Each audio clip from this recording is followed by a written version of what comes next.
Ihya Ulumuddin by Imam Ghazali. Chapter 1, Acquisition of Knowledge. Section 1, Excellence of Learning. Proof of the Quran. God says, God, angels, and those learned men who stand on justice bear testimony that there is no God but He. 3:18 from the Quran. Now look, O dear readers, how God began attestation first by Himself, then by His angels, and then by the learned men. It is understood from this verse that the rank of the learned and their honor are very high. God says, those who are believers among you and the learned, God will increase their rank. 58:12. Hazrat Ibn Abbas said about them, quote, the rank of the learned is 700 times more than that of the believers, and the difference between two ranks is the difference of 500 years. God says, quote, are those who are learned equal to the illiterate? 39:9. Quote, the learned amongst His servant fear God most. 35:28. God says, say God is sufficient as a witness between me and you and those who have got knowledge of the Quran. 13:43. God says, but those who had been granted knowledge said, alas for you, the reward of God is the best for those who believe and do good. 28:80. God says, these parables we set forth for men, and none understand them except for the learned. 29:42. God says, if they had only referred to the apostle and those charged with authority among them, those of them who would investigate it would know it. 4:93. God thus made knowledge dependent upon their efforts. In the practical religion, God's commands have been placed upon the investigation of the learned and their rank with the prophets for propagation of God's commands. God says, quote, O children of Adam, I have sent down to you garments to cover your shame and adornment to you, but the garment of piety is the best. 7:25. God says, I have sent to them a book, and with knowledge I explained it in detail, a guide and a mercy for all those who believe. 7:52. God says, I shall recount their story with knowledge. 7:6. God says, it is a clear sign in the hearts of those to whom knowledge has reached. 29:48. God says, He created man and taught him to speak. 55:2. The sayings of the Prophet. The Holy Prophet said, God gives knowledge of religion and guidance to truth to whose good He intends.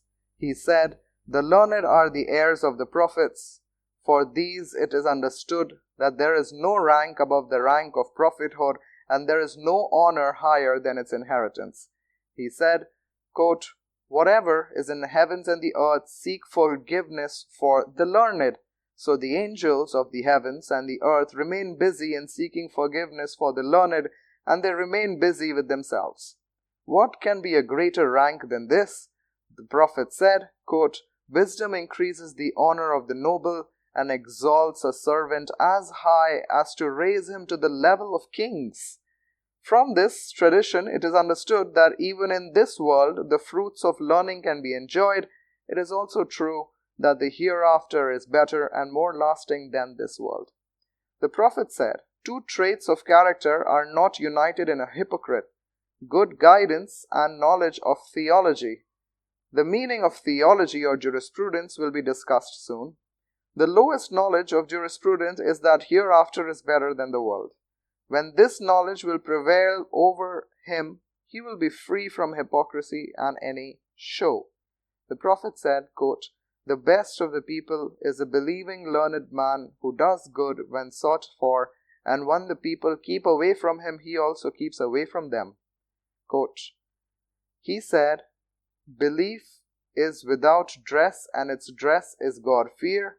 Its ornament is shame, and its fruit is knowledge. He said, the learned and the warriors are the nearest to the rank of prophethood. The learned have been sent, for which the prophets were sent. They are the guides to the people, and the warriors wage war in the path of God with their arms like the apostles. The Prophet said, quote, "The death of a man is easier than the death of one learned man.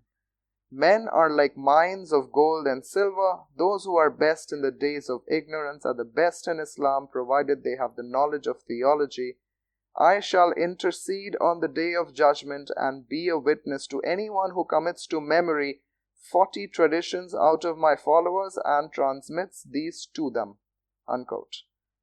The Holy Prophet said, quote, "The ink of the learned will be weighed against the blood of the martyrs on the day of judgment. Whoever of my followers commits to memory 40 traditions will meet God as a learned man. God is sufficient for the worries of one who acquires knowledge of God's religion. He gives him provision from a source which he never conceived. He said, quote, God revealed to Ibrahim, O Ibrahim, I am all wise and I love every wise man. A learned man is the trust of God on earth. There will be two groups amongst my people. When both groups are good, the people are good, and when they are corrupt, the people are corrupt. That is, the rulers and the scholars. He said, should the day come wherein my knowledge of nearing God does not increase, let the sun not rise on that day. The superiority of a learned man over a worshipper is like the superiority over ordinary men.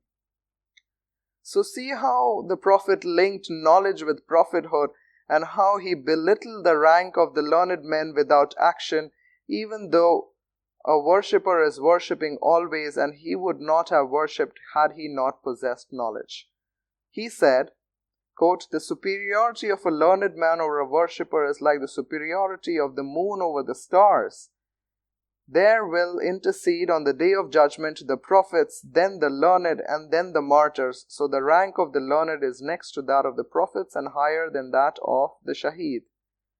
The Holy Prophet said, quote, God has not given any man more excellence than knowledge of religion, and one theologian is formidable to the devil than 1,000 worshippers. Everything has its fountain, and the foundation of this religion is the knowledge of theology. The Prophet said, quote, the best part of your religion is its easiest, and the best worship is the acquisition of religious knowledge. He said, quote, the superiority of a believing learned man over a believing worshipper is that of 70 degrees. The Prophet said, you are living in an age wherein the theologians are many and the Quran readers and preachers are few, the beggars are few and the givers are many, wherein deeds are better than knowledge, but soon there will come over you an age wherein the theologians will be few, the preachers and the Quran readers will be many, the givers will be few and the beggars will be many, wherein knowledge will be better than deeds. He said, there is a difference of 100 degrees between a worshipper and a learned man. The distance between 2 degrees is the running of a racing horse for 70 years. The Prophet was once asked, O Prophet of God, which action is the best? He said, knowledge. He was then questioned, which knowledge do you mean? He said, knowledge about God.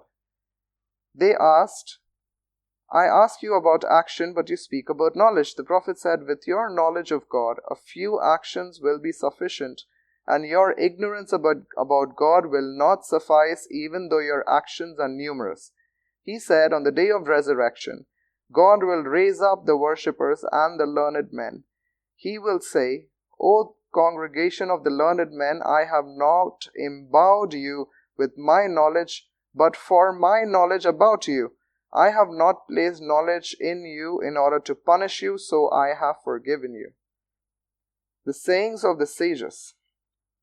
Hazrat Ali said to Kamil, quote, O Kamil, knowledge is better than wealth. Knowledge guards you, but you have to guard wealth. Knowledge dispenses justice, while wealth seeks justice. Wealth decreases with expense, while knowledge increases with expense. A learned man is better than one who prays and fights in the way of God, When a learned man dies, such a calamity befalls on Islam which cannot be removed except by his successor. Hazrat Ali said in poems, quote, "Glory is due to none other than the learned.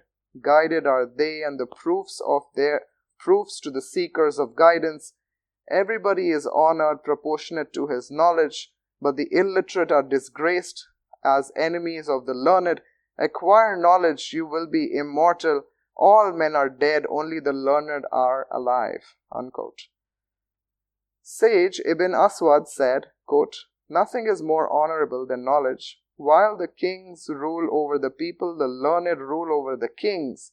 Hazrat Ibn Mubarak was asked, "Who are men?" He replied, "The learned." He was again asked, "Who are the kings?" He replied, "The ascetics."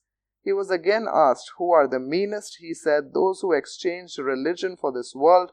He did not consider anybody as a man except for the learned. Knowledge distinguishes men from animals, and it is only for knowledge that men are honored. This honor is not due to man for his physical strength, because a camel is physically stronger than a man. His honor is not due to the large body, because the body of an elephant is bigger than that of a man. His honor is not on account of his bravery, because a ferocious beast is more braver than man. His honor is not because of the strength of too much eating, because the stomach of an ox is bigger than that of a man. This honor is not due to the strength of sexual passion, as a sparrow has got more strength of sexual passion than that of a man. This honor of man is on account of his knowledge and intelligence. The Holy Prophet said, quote, "Whoever has been given the Quran and thinks that anyone has been given something better, he has degraded what God has exalted." Once the saint Fathul Musali was asked, quote, "Does not a sick man die for the want of food, drink, and medicine?" The people said, "Yes." He said, "Such is the condition of the heart. When the heart is not given wisdom and knowledge for 3 consecutive days, it dies." It is a veritable truth that the food of the heart is knowledge and wisdom. As food keeps the body alive, there are 2 things similarly keep the heart alive.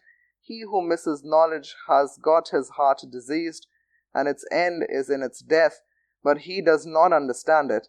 When he leaves the world and its works, his power of sense goes away, just as excessive fear keeps one forgetful for a moment of the pangs of wound. But when death takes away the burden of this world away from this man, he repents at the advent of his death, but it comes of no use. His condition is just like the one who does not feel any pain in swoon, but as soon as he recovers from his swoon, he begins to feel the pain. Men are asleep, but they are awake when they die. The sage Hassan al-Basri said, "The ink of the learned will be weighed against the blood of the martyrs, and then they will be found that the ink of the learned is heavier than the blood of the martyrs." Hazrat Ibn Mas'ud said, quote, "You should acquire knowledge before you die. By one in whose hand there is my life. Those who are killed in the way of God would wish every time that God should resurrect them as learned men, as they will find the honors meted out to the learned men in paradise. Nobody is born learned, learning is to be acquired." Hazrat Ibn Abbas said, quote, "To discuss about learning in a portion of the night is dearer to me than to wake up throughout the night in prayer." Hazrat Abu Huraira and Imam Ahmad also held this view. God advised us to pray thus, quote, "O God, give us good in this world and the good in the hereafter." Quran 2:297. In explaining good in this world, Hazrat Hassan al-Basri said it means knowledge so far as this world is concerned, and paradise so far as the hereafter is concerned. A certain wise man was also asked, "Which thing is to be hoarded?" He replied, "That thing which will remain with you even when your boat capsizes, that is knowledge." The excellence of learning. Quran. God says, quote, "If a party from every band of them remained behind, they could devote themselves to the religion." 9:122. God says, "If you know not, then ask those who have got the knowledge of the book." Quran 6 1643. Hadith. The Prophet said, quote, "If a man seeks the path of acquiring knowledge, God guides him to a path leading to paradise." He said, "Angels spread their wings out of the cheer for the seeker of knowledge. To rise up at dawn and to learn a section of knowledge is better for you than to pray 1,000 rakat." He said, "If a man learns a chapter of knowledge, it is better than the world and everything in it." Seek knowledge even if it is in China. To seek knowledge is compulsory on every Muslim, male and female. Knowledge is a treasure house and its key is inquiry. So inquire, and there are rewards therefore for 4 people: the person who asks, the learned, the audience, and the lover. He said, "The ignorant should not remain silent over their ignorance, nor the learned over their knowledge." He said, "To be present in an assembly of learned men is better than praying 1,000 rakat, visiting 1,000 sick people, and attending 1,000 funerals." The Prophet was asked, "O Messenger of God, is it better than reading Quran?" He said, "What benefit can Quran do except through knowledge?" He said, "He who seeks knowledge to revive Islam and dies in that condition, there will be a difference of only 1 step between him and the prophets." No. Sayings of the sages. Hazrat ibn Abbas said, "When I sought knowledge, I became degraded, but when I was sought for knowledge, I became exalted." Ibn Mubarak said, quote, "I wonder for one who does not seek knowledge, how can he call himself towards honor?" A certain wise man said, "I do not feel sympathy for anybody more than 2 people. 1. Anyone who seeks knowledge but does not understand it. And 2. One who understands knowledge but does not seek it." Hazrat Abu Darda said, quote, "To learn 1 point is better than to pray the whole night." He said, "Either to be learned man or a student or an orator, but not anything else." Hazrat Omar said, quote, "The death of 1,000 people who pray all night and fast all day is a lesser calamity than the death of 1 learned man who is versed in lawful and unlawful things of God." Imam Shafi'i said, quote, "To seek knowledge is better than optional prayers." Abu Darda, the Prophet's companion, said, quote, "He who thinks that to go at dawn in search of knowledge is not jihad is deficient in his intellect." The excellence of teaching. Quran. God says, "When they return to them, they warn their people so that they may guard themselves." 9:122. It means teaching and guidance. God says, "Remember when God took a covenant from the Prophet or from the people of the book, you shall surely make it known to mankind and not conceal it." 3:187. It shows that teaching was binding on the people of the book. God says, "A party from them conceal the truth although they know it." 2:140. This shows that concealing the truth is unlawful. God says, "Do not conceal evidence, for whoever conceals it is wicked at heart." 2:83. The Prophet said, "God does not give a learned man any knowledge until he takes from him a covenant, as he took covenant from the prophets, namely to make it known to the people and not to conceal it." God says, "Who is better in speech than one who calls towards God and does good?" 41:33. God says, "Call towards the way of your Lord with wisdom and a good sermon." 16:125. God says, "He teaches them the book and wisdom." 2:123. The sayings of the Holy Prophet. The Holy Prophet said, quote, to Muaz when he was about to start for Yemen, quote, "If God gives guidance to man through your help, it is better than everything in the world and its contents." He said, "If a man learns a section of knowledge to teach it to people, he will be given the rewards of 70 Siddiq, that is, righteous men." Jesus Christ said, "He who acquires knowledge, acts up to it, and teaches it to people will be called great in the kingdom of heavens." The Prophet said, quote, "On the day of resurrection, God will say to the worshippers and the warriors, 'Enter paradise.' The learned will then say, 'By virtue of your learning, you have worshipped and fought.' God will then say, quote, 'You are like some of my angels. Intercede and your intercession will be accepted.' So they will intercede and they will enter paradise. This rank they will get for their knowledge which reached others, and not for the knowledge which does not reach others but remained with them." The Prophet said, quote, "God will not take away knowledge from men after he has given it to them. Rather, he will withdraw it by taking the lives of the learned men. Whenever a learned man will pass away, the knowledge with him will also pass away, and at last there will be none except for ignorant leaders. Whenever anything will be asked to them, they will give a decision without knowledge, for which they will be misguided, and they will misguide other people." The Prophet said, "If a man after acquiring knowledge keeps it concealed, God will drag him into the bridle of fire on the day of judgment." The Holy Prophet said, "How excellent a gift and how excellent a present is a word of wisdom which you hear and remember, and then carry it and teach it to your brother Muslim. It is equal to worship for 1 year." He said, "Accursed is the world and what is therein, except one who remembers the glorious God, and one who makes friendship with him, one who learns and the one who teaches.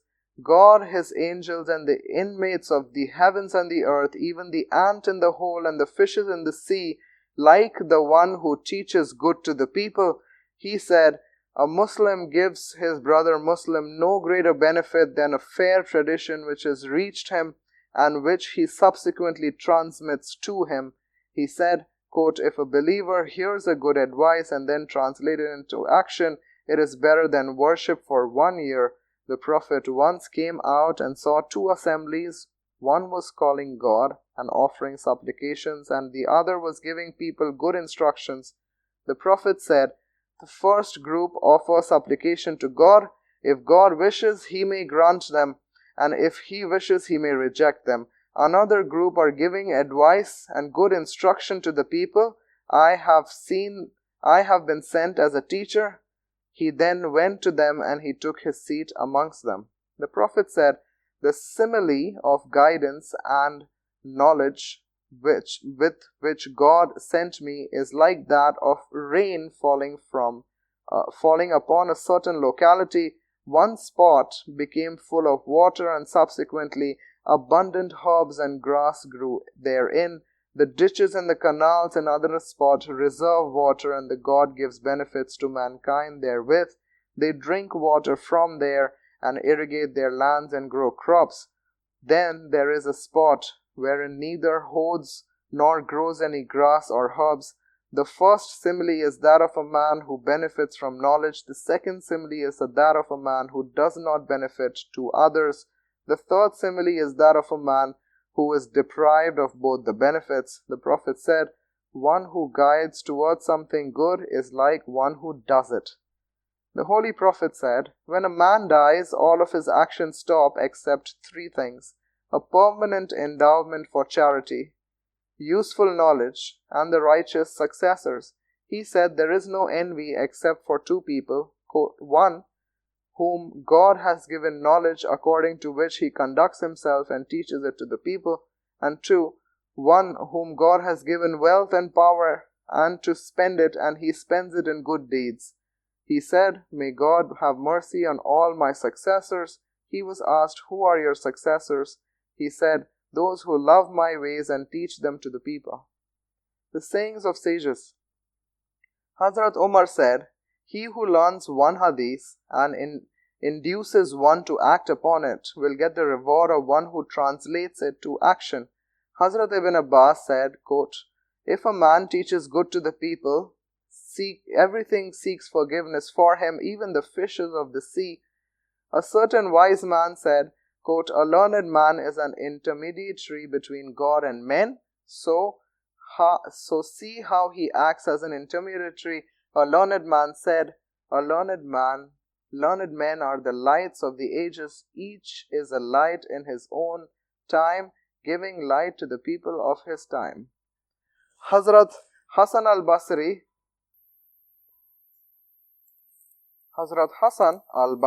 says, "But for the learned, people would have been animals." In other words, learning takes a man to the limit of humanity from the limit of being an animal. The Prophet said, as reported by Muaz bin Jabal, quote, "Acquire knowledge because its acquisition is fear of God, searching for it is worship, its study is praise, search for it is jihad, teaching it to him who does not know is charity, and imparting it to those who are worthy is meritorious.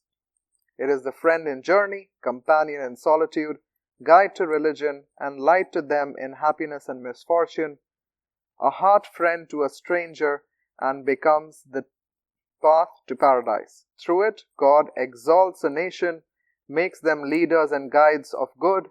Seeing them, others might also become guides to good, and people follow them.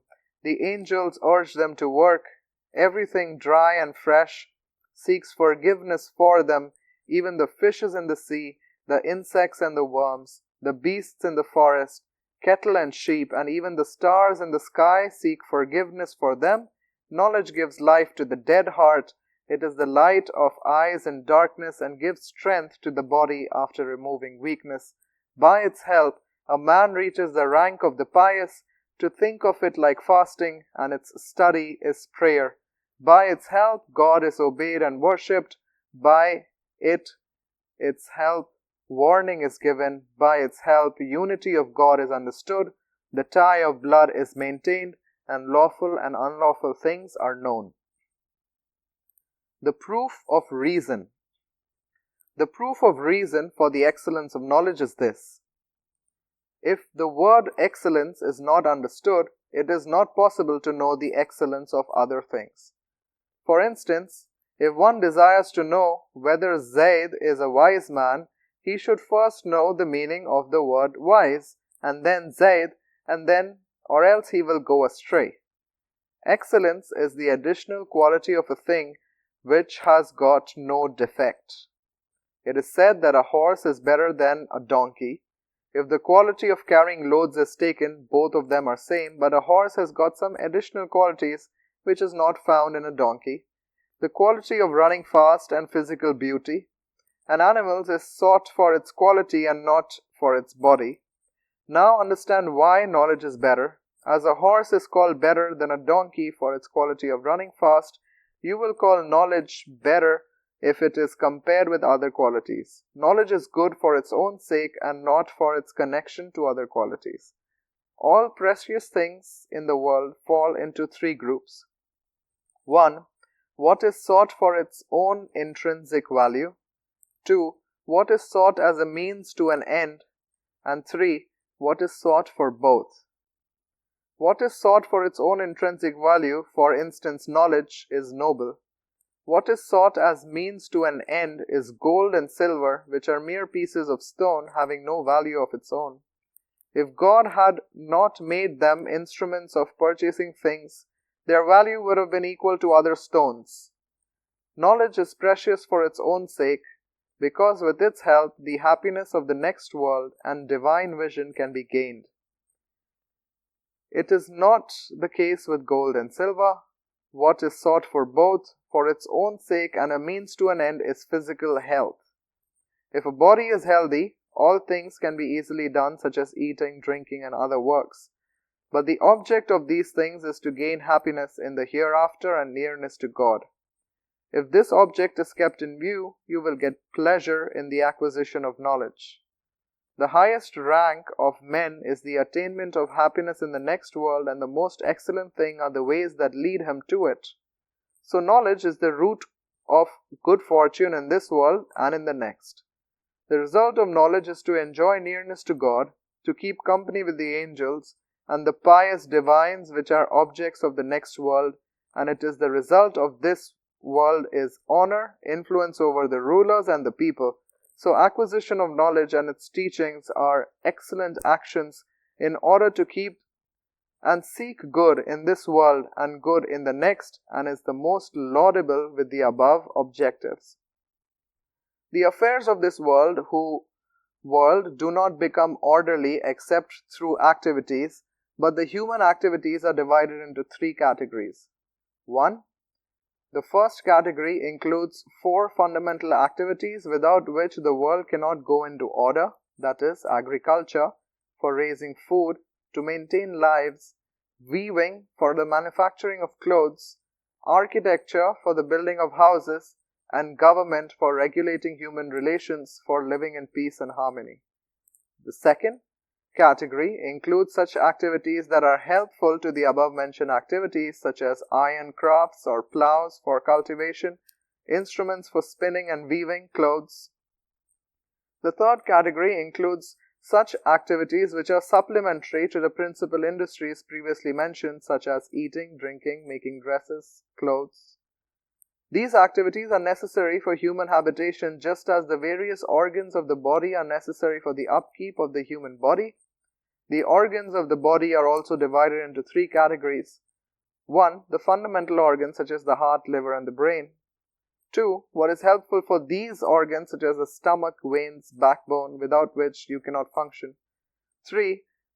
What is supplementary to the above 2 categories for perfection, such as nails, fingers, eyebrows. Out of these 3 categories, the most noble are the fundamental things, out of which the most noble is government, on account of which peaceful habitation becomes possible. For this reason, experienced and expert men are necessary to run the government. Administration is divided into 4 classes. 1. The first class is the highest, as it is the government of the prophets and their jurisdiction spread over the people and private matters of the people. 2. Next is the administration of temporal rulers over the public matters of the people and not their private matters. 3. Next is the administration of the learned and the wise over the people in the matters of religion of God, as they are the heirs of the prophet. It involves thoughts of the privileged few. 4. Next is the administration of the preachers, which involves the thoughts of the common men. After the administration of the prophets, the most noble is the diffusion of knowledge, whereby the people are saved from evil and destructive habits and are led towards fortune and constructive virtues. This is the goal of knowledge and education. Intellectual activities are more excellent than any other activities because the excellence of any activity is known by 3 things. Number 1, by examining the natural qualities of a man, by the help of which an activity is recognized. For example, acquisition of knowledge is better than learning a language, as knowledge can be acquired by intellect while language can be learned through hearing. As intellect is better than the sense of hearing, knowledge is better than language. 2. By examining the extent of human usefulness. For example, agriculture is superior to the craft of goldsmith. 3. By observing the excellence of a business. For example, a business of a goldsmith is better than that of tanning hides. Knowledge has also got the above 3 qualities. Number 1, it is widely known that science of religion is the path of the hereafter. Perfect knowledge and bright intellect can acquire this. This is the most noble attribute for a man, because owing to this attribute, trust of God has been accepted by him, and through it he can enjoy the neighborhood of God. 2. Secondly, there is no doubt that the people in general get benefit of knowledge, as its extent of usefulness is very wide and it contributes to the happiness of this world and the hereafter. Thirdly, knowledge is a thing which heals and governs the heart and soul of men. Man is the lord of creation and the lord of human organs in his heart.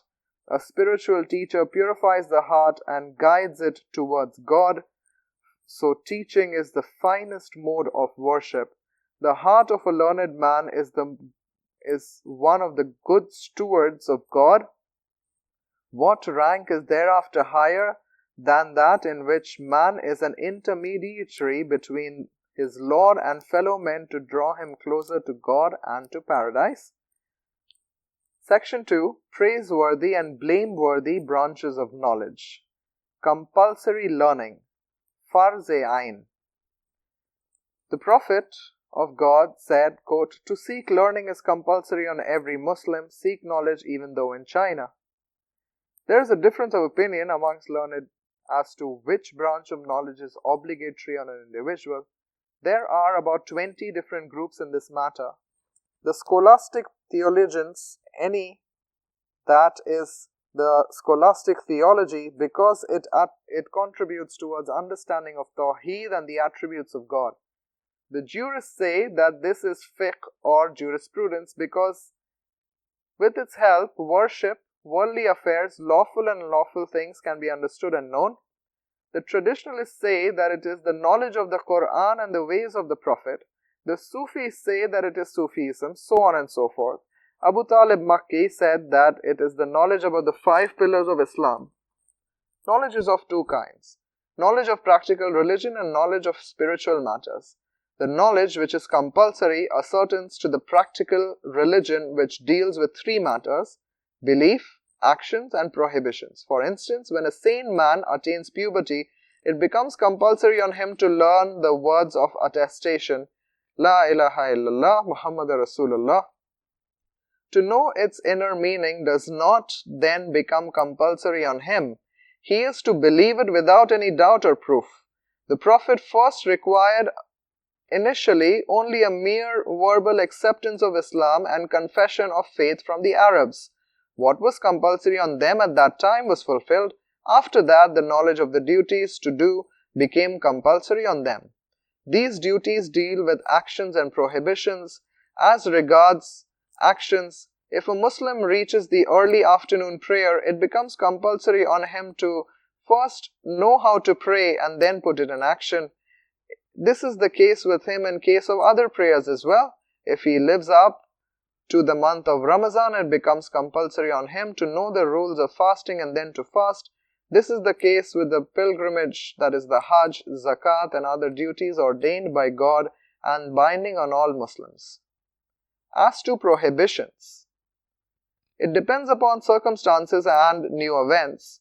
It is not compulsory on a blind man to know which sight is unlawful, on the mute to know which words are unlawful, so as to know a thing that is not compulsory on a Muslim who does not require it.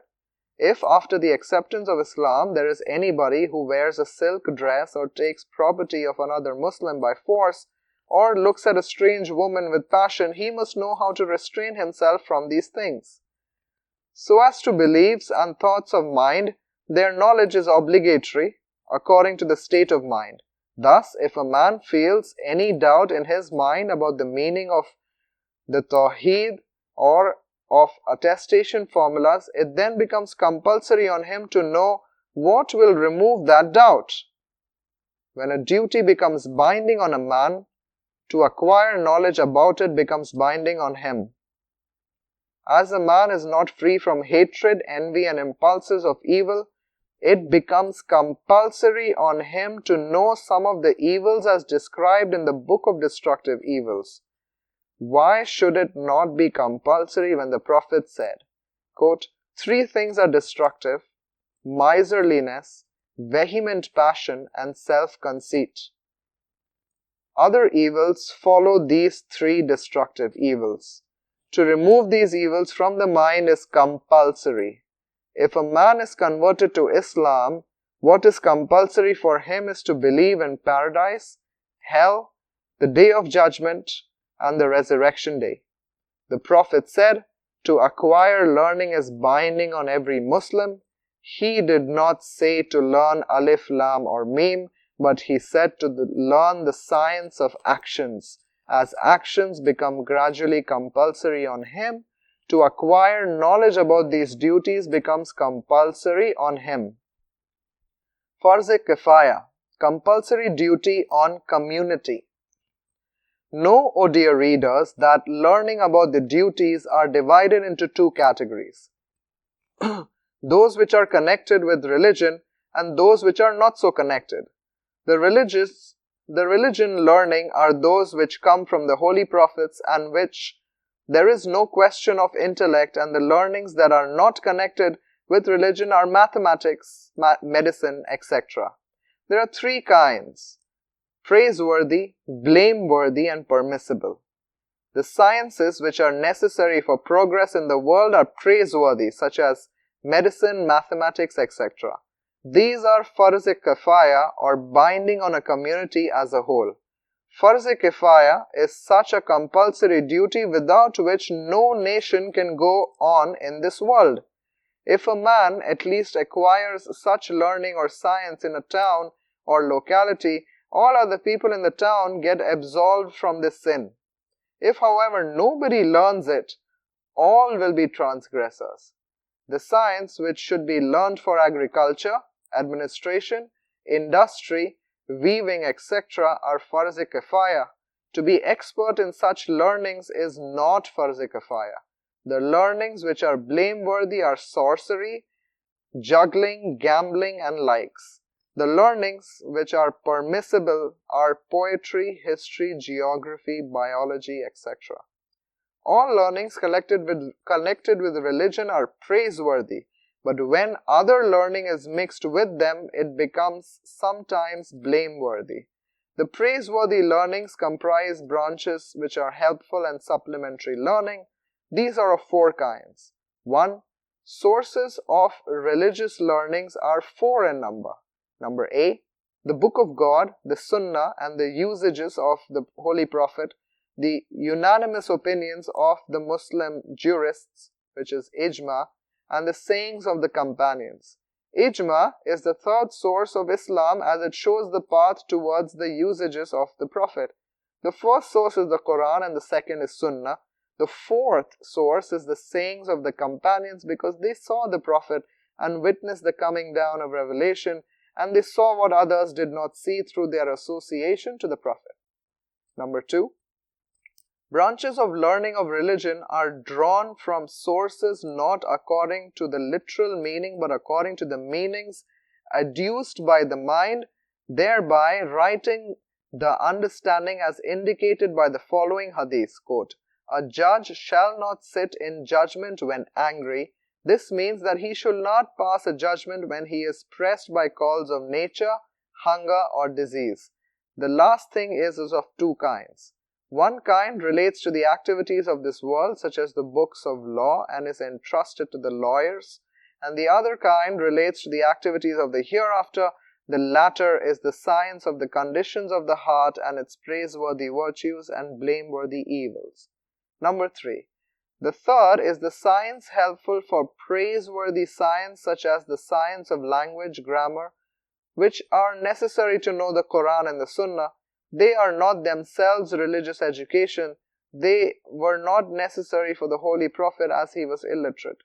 Number 4. The fourth kind is the supplementary sciences and is connected with pronunciation of the words and different readings and meanings such as tafsir, knowledge of the revocation of the verses, books on transformation and transmission, biographies of illustrious companions and narrators of traditions. These are religious learnings and are praiseworthy, and such farz-e-kifaya or binding on the community as a whole. If you question, why have you included fiqh or jurisprudence within worldly sciences and faqih or jurisprudent as worldly scholars? The reply is this. Fiqh contains the laws of administration of the world, and faqihs are such lawyers. There is, of course, no doubt that a faqih also deals with religion, but that is done through intermediary of this world, as a world is the seed ground for the hereafter. The religion does not become perfect without the world. If you leave the religion with the rulers, you will find that the religion is the foundation and the ruler is its god. That which has got no foundation is destroyed, and that which has no god is also destroyed. Rule cannot go without a ruler, and the instrument of rule is fiqh or administrative laws. The government does not belong primarily to religious sciences. It is well known that the pilgrimage does not become perfect unless a companion is taken for protection from the robbers in the journey, but Hajj or pilgrimage is one thing and rules for pilgrimage is another thing, a guard is a third thing, and the law is the fourth thing. The object of fiqh is to give knowledge of administration. This is supported by the following hadith, quote, Nobody can give legal decision except for 3 ruler, authorized agent, and 1 that is not so authorized and who will give a decision out of his own accord. A ruler or a leader is qualified to give legal decisions. One who is authorized by him is his deputy. Except these 2, the 3rd person is called an intruder, which undertakes the responsibility himself. The companions in general refrained from giving any legal decision, but when they were asked about the Quran and the learnings of the hereafter, they did not remain silent. It may be said that the argument does not apply to various acts of worship about which fiqh gives a decision. In reply, it is said that fiqh gives decisions about the following matters of religion: Islam, prayer, zakat, halal and haram. About Islam, a faqih pays attention only to outward confessions of the kalima of tawheed, but the heart and the mind is outside his domain. The Prophet kept the rulers and the warriors outside of it. He questioned a man who praised another man as a martyr. Have you examined the heart of the one who was killed? He uttered kalima tawheed out of fear of being killed, and then he was killed. The jurisprudent will give decision that his Islam was good, even though he uttered it under the shadow of the sword. It is therefore a matter of this world. For this reason the Holy Prophet said, quote, I have been ordered to fight the people until their lives and properties are safe in my hand, but it will come to no help in the hereafter. What will help him there is the light of his heart, its secret thoughts and its sincerity, which is outside the domain of fiqh. About prayer, a faqih will give decision of correctness of the prayer if outside formalities are observed, even though one's mind is absent in the prayer from the first to the last. This kind of a prayer will be of no use to him in the hereafter. A verbal expression of the kalima shahadat will be of no use in the hereafter. Also, the outward formalities of prayer will become of no use in the hereafter. The action of the mind and God-fear will appertain to the actions in the hereafter, and which will help outward actions are outside the domain of the faqih. About zakat, a faqih will see whether zakat has been realized according to the prescribed rules. It is related that Judge Abu Yusuf gave decision that if a man makes gift of his wealth to his wife at the end of the year and takes back that wealth to him by gift, it is all right, although it is done to avoid the payment of zakat. On this point, Imam Abu Hanifa declared that if the result of his knowledge of fiqh, and it is correct, and the result of worldly wisdom, but it will give no use in the hereafter, and its harms in the hereafter will be more than the benefits. About halal and haram, to abstain from lawful things is piety, and there are 4 grades of piety. Number 1, piety which is required for the attestation of truth. If a man gives it up, he is not qualified to act as a judge, or an administrator, or witness. This kind of God-fear is only to save oneself from unlawful things. 2. The second grade of piety is that of a pious man. He saves himself even from the doubt whether a certain thing is lawful or lawful. The Prophet said, quote, discard that which is doubtful for that which is not doubtful. He also said, sin is heart alluring. Number 3, the third grade of piety is that of a God-fearing man who gives up even a lawful thing for the fear of falling into an unlawful thing. The Prophet said, nobody can be God-fearing man unless he gives up what causes no harm to him for the fear of what causes harm. For instance, such a man does not state all the affairs of the people unless he is drawn to backbiting, or he fears to eat a delicious food or drink, lest it stimulates passion and lust, which drive the people to commit unlawful things. The 4th grade is the piety of the Siddiq, or extremely religious man who gives up everything except God for the fear of spending even a single hour of life for nothing. Out of the above 4 stages, only the first one is within the domain of the faqih and not the other 3.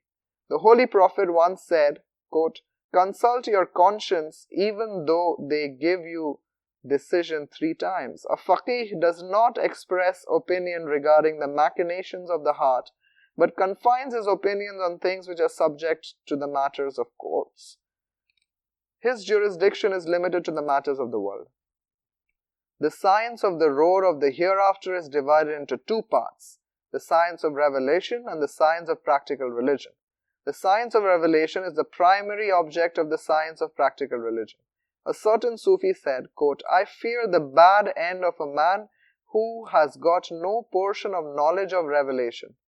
The least portion is to believe in it and place it to those who are worthy of it."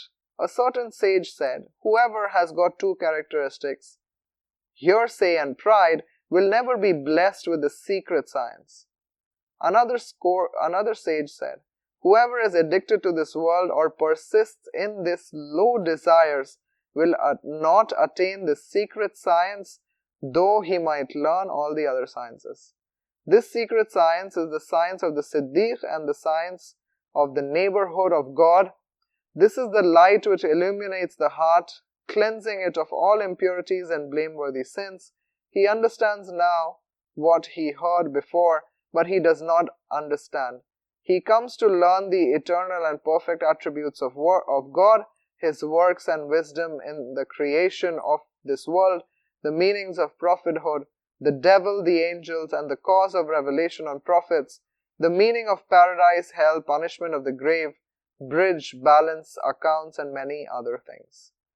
Some say that these things are mere examples, but God has reserved for the pious what no eye has seen, no ear has heard, and no heart has even conceived. Some say that man knows nothing of paradise except its attributes and names. Others hold that some are mere patterns and some are identical with the realities which these names signify.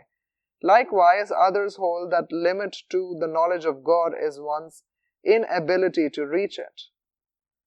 The object of secret knowledge is to remove the covers of doubt over these things from your mind, and the appearance of such light therein which clears everything like daylight. It is possible, owing to the light of the heart. It is like a mirror through which one can see clearly everything that falls on it if it is cleared of all impurities.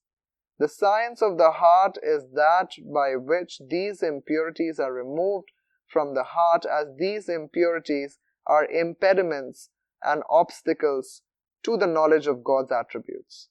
The mode of clearing them is the abstinence from low desires and passions and following the ways of the prophets.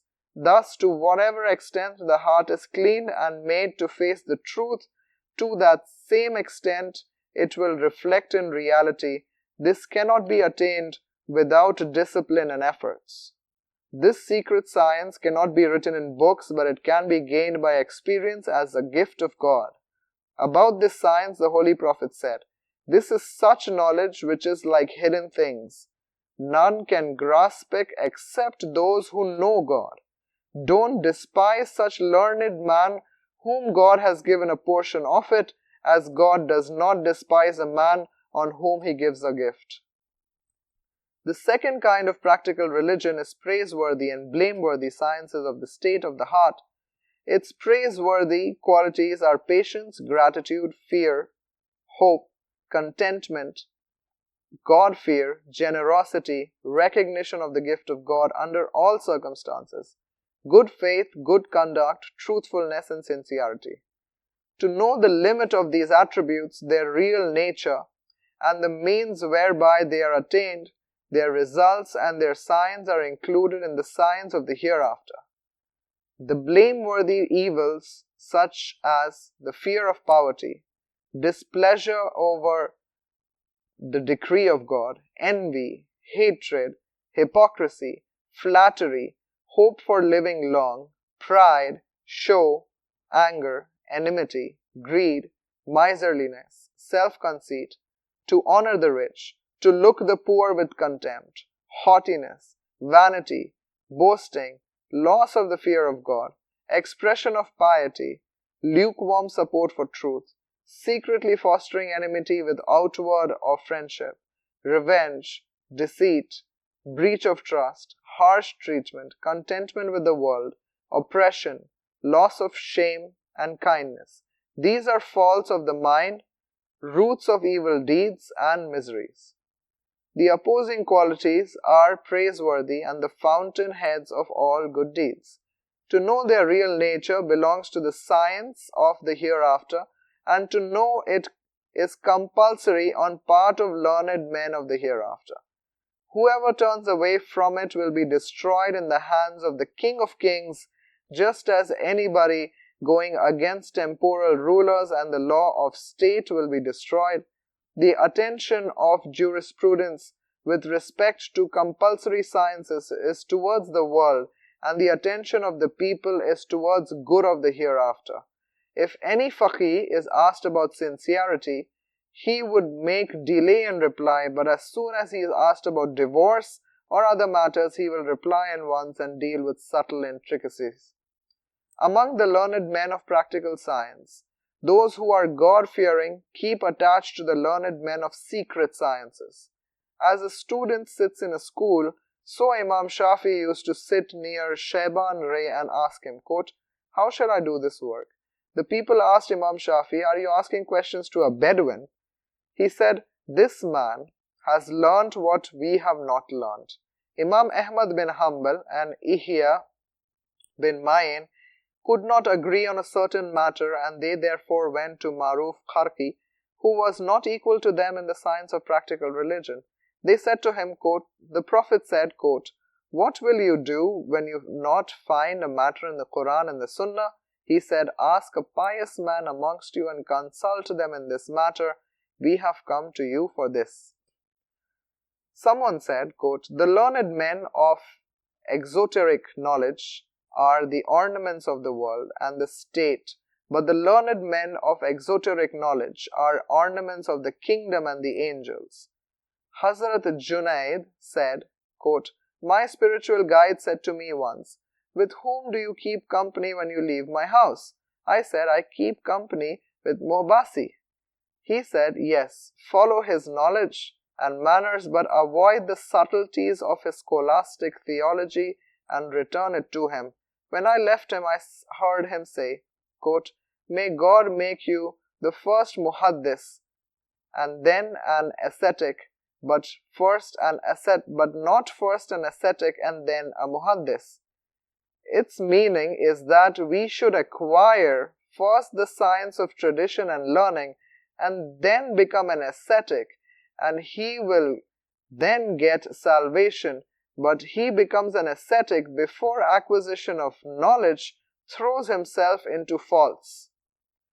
As to philosophy, it is not a single branch of science, but comprises of 4 subjects. The first subject includes geometry and arithmetic, both of which are permissible for those who are firm in faith. The second subject is logic, which is the science of reason, and it states proof, reason, and cause. Both these are included within theology. The third subject is the science of Sufism, or the science of God's being and the attributes of God. This is also included within theology. The fourth subject is physics, of which some portions contradict Sharia and true religion and therefore are not right. I shall describe the character and conduct of the early faqih. They had no other object except to gain the pleasure of God, and the signs of the learned men of the hereafter were known to them and their conditions. They lived not only for the silence of fiqh, but also for the science of the heart. The companions did not publish books on fiqh or read them. So also imams did not compile books, yet they were experts in the science of fiqh. Soon we shall narrate the lives of some of the most noted faqih, not to attack them, but to attack those who claim to be their followers and act contrary to their characters and the conducts. The noted faqih are 5: Imam Abu Hanifa, Imam Malik, Imam Shafi, Imam Ahmad bin Hanbal, and Imam Sufyan Sauri. Every one of them was an ascetic, a devout and a learned man in the science of the hereafter, law given for the people, and seeker of God's pleasure through the help of fiqh. Every one of them possessed 5 qualities, but the modern faqih accepted only one of these qualities. What is research in it to the minutest detail of fiqh? The 4 other qualities relate to the good of the hereafter, and only one relates to the good of this world. They are followed only in respect of one quality and not the 4. Jazakallah khair. Wassalamu alaikum wa rahmatullahi wa barakatuh. Ihya Ulumuddin by Imam Ghazali. Book of Knowledge, Part 2.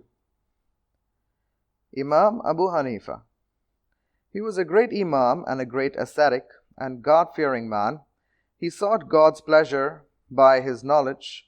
Ibn Mubarak said that Abu Hanifa had a good character, conduct, and observed prayers and fasting too much. Hammad bin Sulaiman said that he was in the habit of praying the whole night, and in another narration, half the night.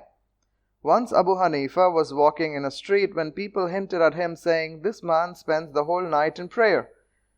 Imam Abu Hanifa said, quote, "I am ashamed before God that I am being described by something which I do not possess." Unquote. Regarding his asceticism, Rabi bin Asim said, "Khalif Yazid sent me once to Imam Abu Hanifa, and he wanted to appoint him as the cashier of the state treasury. On his refusal to accept the post, he was given 20 stripes. Now, see how he fled away from a very big post, and as a result he received punishment." Hakim bin Hisham said, "I heard about Imam Abu Hanifa at Syria that he was the most trusted man, for which the Khalifa wanted to appoint him as the treasurer of the state treasury and threatened him with punishment if he did not accept it. He preferred the king's punishment to that of God." Ibn al-Mubarak narrated about Imam Abu Hanifa, quote, "Do you say of that man who has been given the treasures of the world but who fled away from them?" Muhammad bin Shuja narrated, "Khalif Abdul Mansur ordered 10,000 dirhams to be given to Imam Abu Hanifa, but he declined the offer. On the day when wealth would have been delivered to him, he covered his body with a cloth after prayers and did not talk to anybody. The man of the Khalif went to him with the dirhams, but Imam Abu Hanifa did not talk to him. One of the people present there said, 'This is his habit. Put it in the corner of the room.' This was done. Thereafter, Imam Abu Hanifa left death instructions with regard to this wealth and said to his son, 'When I die, you finish my burial, take this purse to the Khalifa and tell him, this is your trust which you had deposited with Abu Hanifa.' His son said, 'I did that as was requested by my father.' The Khalif said, 'May God have mercy on your father.' It is narrated that he was once offered the post of the Chief Justice of the state, but he said, 'I am not fit for that post.' When he was asked about the reason, he said, 'If I have told you the truth, it is good for the post, and if I have told you a lie, I am unfit for the post, as I am a liar.'" Imam Abu Hanifa's knowledge of things of the hereafter and his concern about the important matters of religion are proved by following narration. Ibn Jurayj said, quote, "I was informed that Imam Abu Hanifa was a great God-fearing man." Sharik said, "Imam Abu Hanifa used to spend long times in silence and meditation and converse little with the people. These actions prove his exoteric knowledge. He who has been given silence and asceticism has been given all knowledge." Imam Shafi'i. Imam Shafi'i was a devout worshipper. He divided the night into 3 parts, one for study, one for prayer, and one for sleep. The narrator said that Imam Shafi'i used to finish the Quran 60 times in the month of Ramadan, and every time he finished it in prayer. Hasan Qarabis reported, quote, "I spent many nights with the great Imam. He used to spend 1/3 of the night in prayer, yet I have not seen him reciting more than 500 to 1,000 verses. At the end of each verse, he used to beseech God's mercy upon himself and upon all Muslims. The Imam said, quote, "I used to not take food with the satisfaction for the last 16 years, As a full stomach makes the body heavy and makes the heart hard, increases sleep and renders a man lazy for worship. He also said, quote, "Never have I taken oath by God, whether false or true." He said, he who claims that the love of the world and the love of God are united in him is a liar. Hudaydi said, Imam Shafi once went to Yemen with some of the men and returned to Makkah with 10,000 dirhams. A tent was fixed for him in the outskirts of Makkah, and the people began to come to him. He did not move from that place till he distributed all the dirhams amongst the people. Generosity of the Imam was great, and the root of asceticism is generosity. Whoever loves a thing keeps it to him, and everything is insignificant to one to whom the world is insignificant. This is asceticism which leads to God-fear. Once, Sufyan bin Ainabat fell in swoon before the Imam. He was told that he had expired. He said, if he has died, the best man of his time has died. Omar bin Nabtallah said, I have not found more God-fearing man than Imam Shafi. He and Haris went one day to the valley of Safa. Haris had a student with him, and he was a Qari, or a reader of the Quran. He had a sweet voice, and he began to read. This is a day on which they will not speak, and they will not be given permission to raise excuse, as is said in the Quran 77:35. I saw that the color of the face of the Imam changed, and he began trembling vehemently, and he fell in sajda. When he recovered, he began to say, O God, I seek refuge from you, from the place of the liars and the scoffing of the heedless. O God, the heart of the Gnostics have submitted, and the necks of those who yearn for you have bowed. O worshipped, bestow your mercy upon me and cover me with your mercy. Forgive my faults through the grace of your countenance. Then he, along with us, left the place. When I reached Baghdad, he was then there in Iraq. I was asking ablution in the bank of the river for prayer. A man then was passing by me and said, O young man, make ablution well. God will then treat good with you in this world and in the next. I followed him. He looked at me and he said, Have you got any necessity? I said, Teach me something of what God has taught you. He said, Know that he who knows God as true gets salvation, and he who fears his religion remains safe from destruction. He who remains indifferent to the world will be cool at seeing the rewards which God will give him tomorrow. Shall I give you more advice? I said, Yes. He said, The faith of one who has got 3 characteristics is perfect: to enjoin good, to act according to it, to prohibit evil and to desist from it, and to guard the limits of God. Shall I give you more advice? I said, Yes. He said, Adopt asceticism in the world, entertain hopes for the next world, and believe God in all your affairs, and you will be then amongst those who will get salvation. Then he went away. I asked, Who is he? They said, Imam Shafi. Such fear and asceticism are the result of nothing but his knowledge of God, and not for his knowledge of legal questions like advance payments, loans, wages that are embodied in fiqh. Imam Shafi said, The knowledge of one who does not make himself perfect will come of no use to him. He also said, Who confesses his obedience to God through the help of his knowledge, his heart will become illumined. He also said, Everyone has got some persons who love him and some who hate him. If it is so, be amongst those who obey God. Abdul Qadir bin Abdul Aziz was a God-fearing man. He once asked Imam Shafi, quote, Which of these virtues is better, patience, trial, and peace of mind? Tamkeen. The Imam replied, Peace of mind is the rank of the prophets, and it is not attained except by trial, and patience comes after trial. Don't you see that God examined Ibrahim, and then he gave him peace of mind? He examined Suleiman, and then he gave him peace of mind and kingdom. He did the same with Musa, with Yusuf, and others. This reveals the deep knowledge of Imam Shafi about the Quran. Sufyan Sauri said, I or nobody had seen anyone like Imam Shafi. Imam Malik, he was adored with 5 qualities. Once he was asked, O Malik, what do you say about the search for knowledge? He replied, it is fair and beautiful. If anybody does not separate from you morning to evening, don't separate from him. When Imam Malik intended to narrate traditions, he used to make ablutions, sit in the middle of the bed, comb his beard, apply scent, and then become fearful and grave, and then narrate traditions.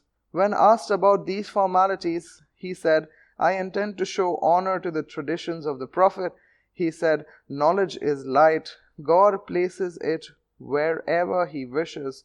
Regarding the seeking of pleasure of God by knowledge, he said, there is no benefit in arguments about religion. This is proved by a saying of Imam Shafi, who said, once I was near Imam Malik.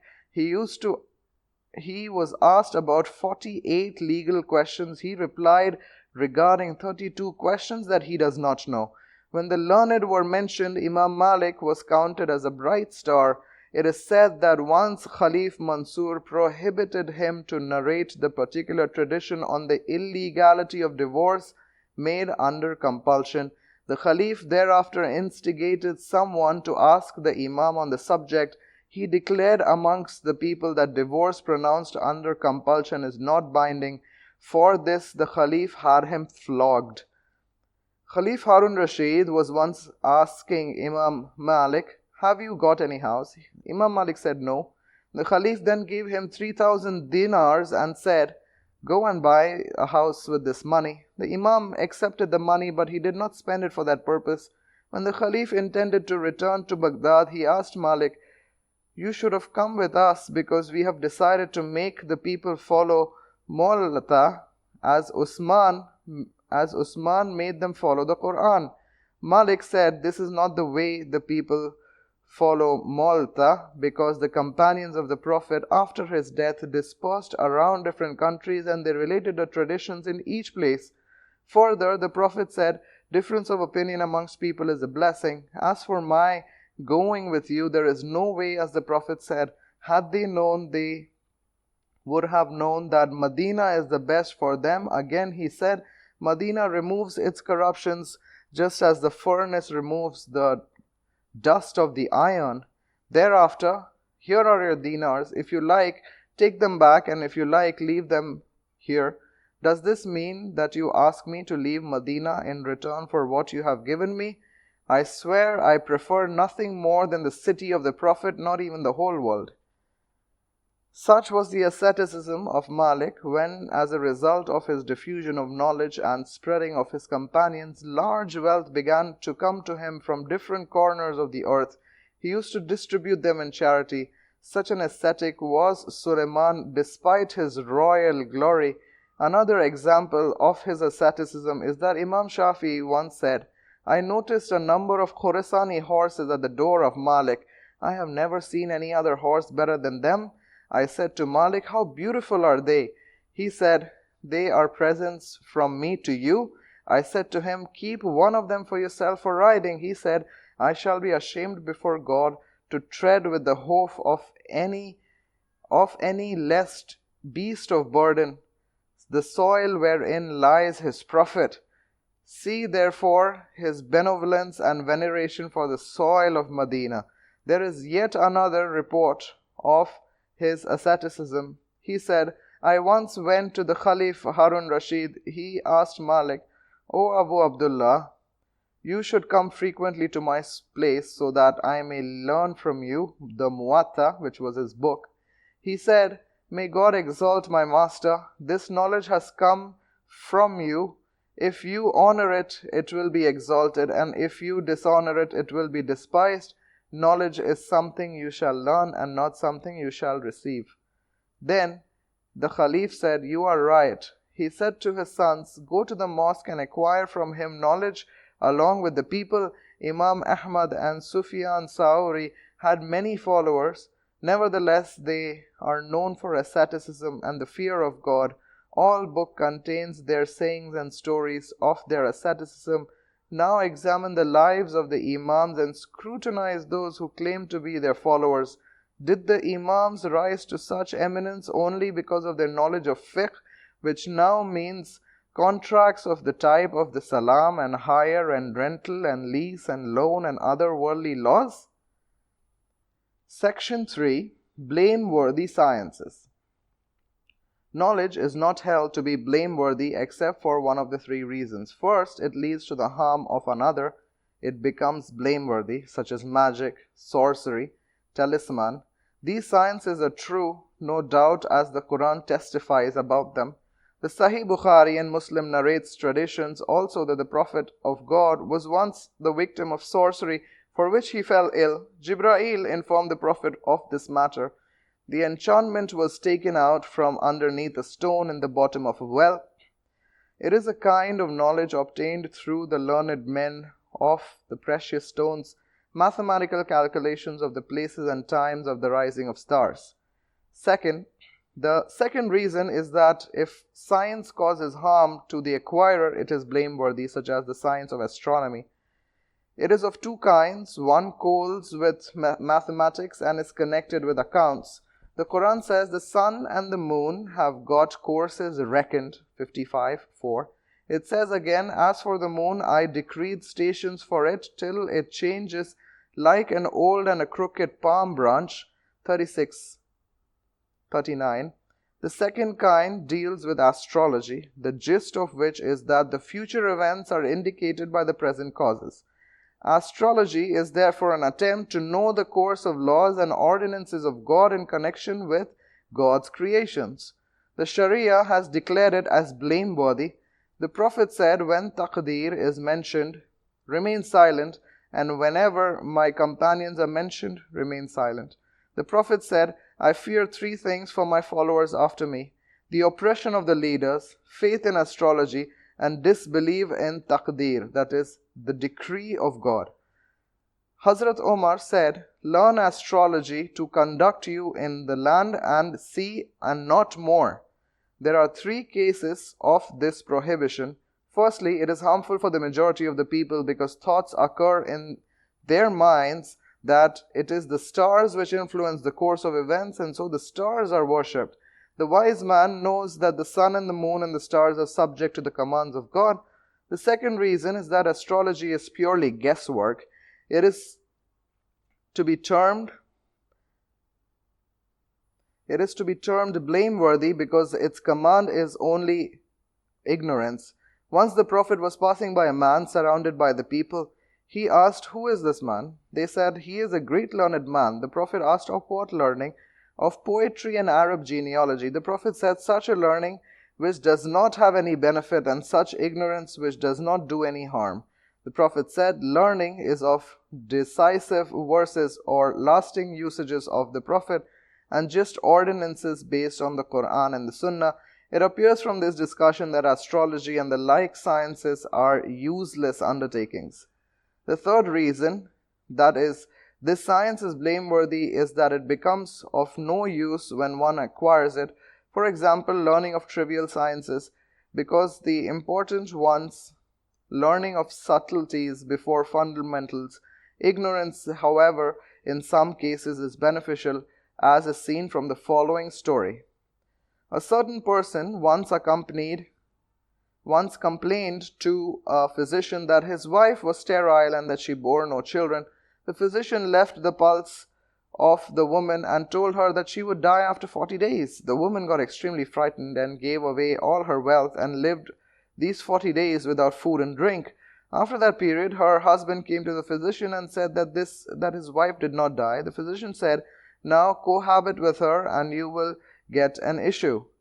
He asked, how will that be? The physician said, I saw that the woman was too fat and that grease was blocking her uterus and that it could not be removed except for the fear of death. Then she became lean and fit for consummation. It is gathered from the story that ignorance is sometimes good. Ignorance of some branches of knowledge is good, and it will be clear from the following hadith of the Prophet. He said, I seek refuge from God from useless knowledge. So don't discuss about those learnings which have been declared by Sharia as useless. There are too many other things which inquire into will do harm. Second matter, change of the meanings of some words connected with knowledge. The people have changed the original meaning of the words fiqh, ilm, tawheed, tazkir, hikmat, and have given them the meanings of their own will. As a result, they have become blameworthy. Fiqh, religious learning. It now has the meaning of the science of unusual legal cases, mystery of the minutest details of jurisprudence, and excessive debates about them. The man who gives attention to such science is called a faqih or a jurisprudent.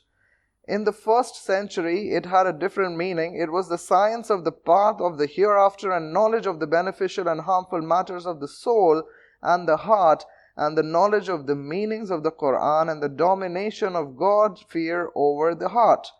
This is proved by the words of God in the following verses, that they may be expert in religion and may warn their people when they come back to them. 9:193. Fiqh or jurisprudence is that gives such a warning and fear rather than the detail of divorce and rental cars, rental loans. God says, they have got hearts, but they do not understand with them. 2:178. Those who were present before the Prophet did not know the details of these laws. Someone asked Saad bin Ibrahim, who is the greatest faqih in Medina? He said, he who fears God the most. This points out to the result of fiqh. The Prophet once said, shall I not inform you about perfect faqih? The companion said, yes. He said, a perfect faqih is one who does not deprive the people of the mercy of God and does not give the hope of freedom from punishment, nor makes them lose hope in God's mercy, nor discards the Quran in the favor of something else. When Anas bin Malik narrated the following tradition, quote, to sit with those who remember God from dawn to sunrise is dearer to me than the manumission of 4 slaves. The Prophet said, a man cannot become a perfect faqih unless he makes the people understand about the existence of God and believes that there are several objects in the Quran.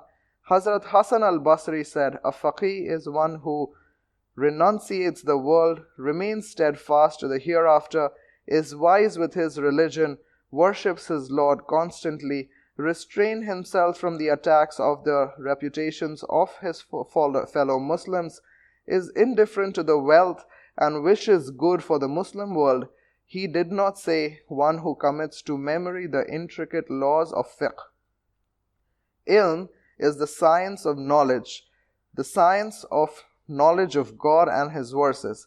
When Khalif Umar died, Hazrat Ibn Masud said, 9/10 of the science of religion has passed away.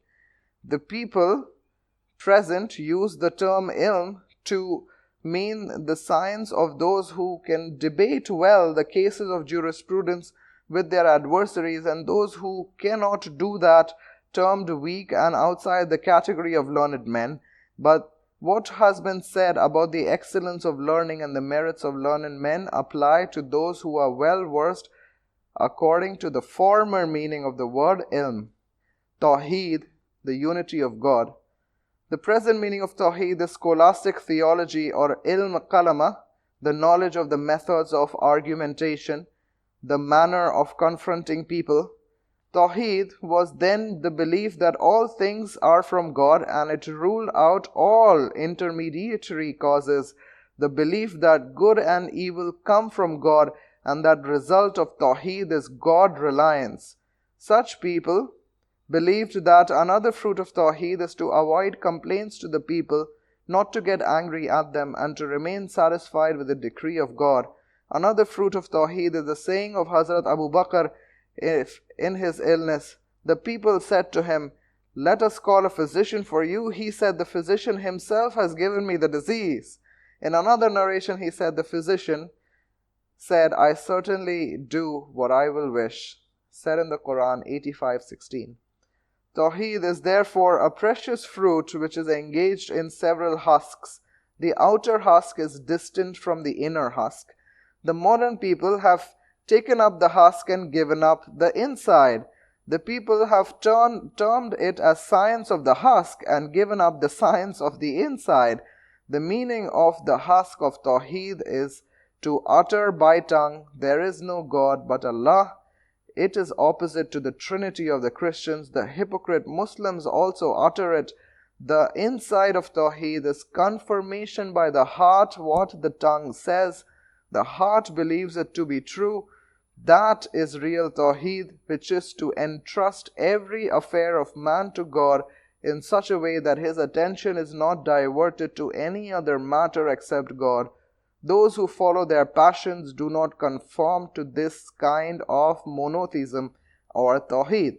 God says, have you seen such one who takes his passion as God? 25:43. The Prophet said, the worst deity in the sight of God that is worshipped in this world is the deity of passion. Idol worship is also done according to the wishes of passion. For this reason, the soul of such a man inclines towards the religion of his ancestors. Such a man is like one who rises up in the morning and says, facing the Kaaba, I have turned my face towards one who created the heavens and the earth, but he really does not turn his heart towards God and begins the day with a lie. The direction of the Kaaba is not the direction of God. He who turns his face towards the Kaaba cannot be called to have turned his face towards God, as God is not confined within space or direction. Mind is the mine of Tawheed and its fountainhead. A man of Tawheed turns his mind towards God and not towards any other direction. Zikr or tazkir, that is God's remembrance. This is the science of invocation of God. God says, remind them because zikr or admonition benefits the believers. 51:55. There are many traditions regarding the merits of the assemblies of zikr. The Prophet said, when you pass by the garden of paradise, enjoy yourselves. He was asked, what are the gardens of paradise? He said, the assemblies of zikr, that is the remembrance of God. The Prophet said, the angels of God roam in the horizon except the angels of creation. When they see any assembly of zikr, they come themselves and say, come on to your goals. Then they come to the place, surround them and hear them, remember God and take lessons. Now the assembly of zikr means the assembly of lectures, wherein the modern lecturer delivers long speeches, tells stories, recites poems and poetries, and sings songs. Such was not the practice at the time of the four rightly guided Khalifa. Storytelling is an innovation. Ibn Omar once came out of the mosque exclaiming, none has sent me out except a storyteller. Hazrat Ali turned out the storytellers from congregational mosques of Basra. He did not turn out Hasan al-Basri, as he used to deal with the hereafter, the contemplation of death, defects of the soul and machinations of the devil.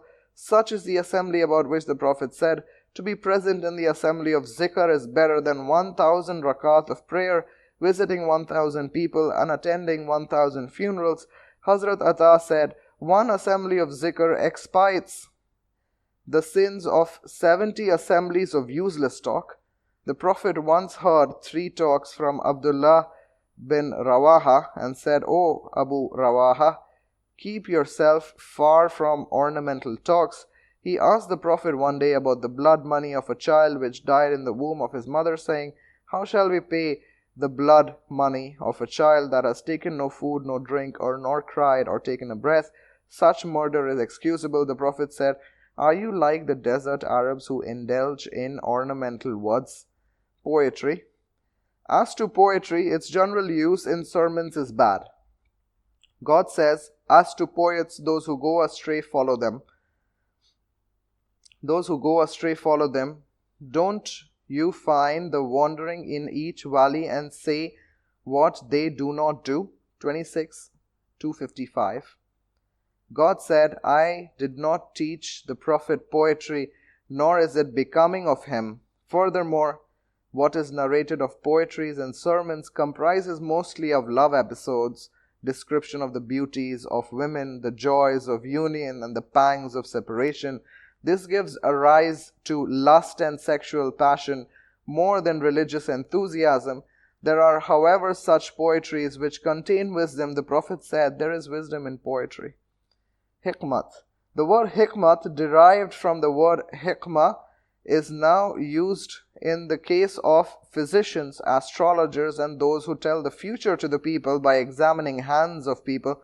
But God says about the word hikmat, He gives wisdom whom He wishes. Whoever has been given wisdom has been given a great good. 272 of the Quran. The Prophet said, if a man learns a word of wisdom, it is better than the world and everything in it. Now think what was hikmat and what it has come to become now. Now think also the meaning of many words which have come down on us.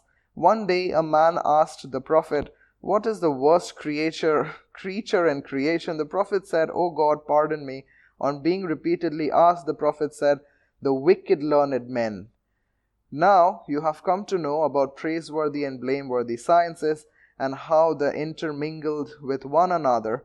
Now choose either of the two. If you want good, you may follow the path of the ancient sages and saints, and if you want, you may follow the path of the latter generations. All knowledge which the ancient sages loved has vanished. The Prophet said, Islam began with a few and it will return to a few as it began. God knows of those few. He was asked, who are those few? He said, those who purify my sunnah after the people have polluted them, and those who revive my sunnah after my death. In another narration, the few are the few righteous men in the midst of many unrighteous men. The third matter, how much is praiseworthy of the praiseworthy sciences? Knowledge is divided into three parts. One part is blameworthy in whole or in part. One part is praiseworthy in whole or in part. And one part is praiseworthy up to a certain limit, and beyond it, it is blameworthy. Look to the conditions of the psyche. A little health and beauty is good, but a little of ugly figure and bad conduct is bad. Moderate expense of wealth is praiseworthy, but immoderate expense is blameworthy. 1. The knowledge of which is little or much is blameworthy has got no benefit either in this world or in the next, because there is such harm in it which is greater than the benefit. For example, magic or astrology. A valuable life would not be spent uselessly, but there are some sciences which have got moderate benefits, but their harms are greater. 2. The science which is beneficial up to the end is the science of knowing God, His attributes and God's works, His laws affecting the world and the hereafter. This is the science which is sought for its own attributes and by which the blessings of the hereafter is gained. To assert oneself to the utmost of one's capacity is to gain its falls far short of what is required, because it is such a sea in which the depth is unlimited. Those who search it are remaining constantly in its shores and its edges. The prophets, the saints, and the learned with the faith according to their different ranks, power, and strength, and according to the decree of God, could not even navigate its ends. This is the hidden science which can never be recorded in books. For it, precautions shall have to be taken, efforts shall have to be made, and conditions of the learned men of the hereafter shall have to be examined. For this science, a great deal of effort, purification of the mind, renunciation of the world, and following of the prophets and the friends of God is necessary. He who does all these things earns it according to his fate and not to his efforts. But there is no escape from the efforts, as the efforts are the only key to guidance, and then there is no other key. 3. The sciences which are praiseworthy up to a certain limit are those which are narrated at the time of discussion of the Farz-e-Kafaya. Each has got 3 limits. First limit up to the necessity, second up to moderation, and third up to excessive quantity, and there is no end to it during life. Be aware of the 2 people. Either be busy with yourselves or be busy after finishing your work with others.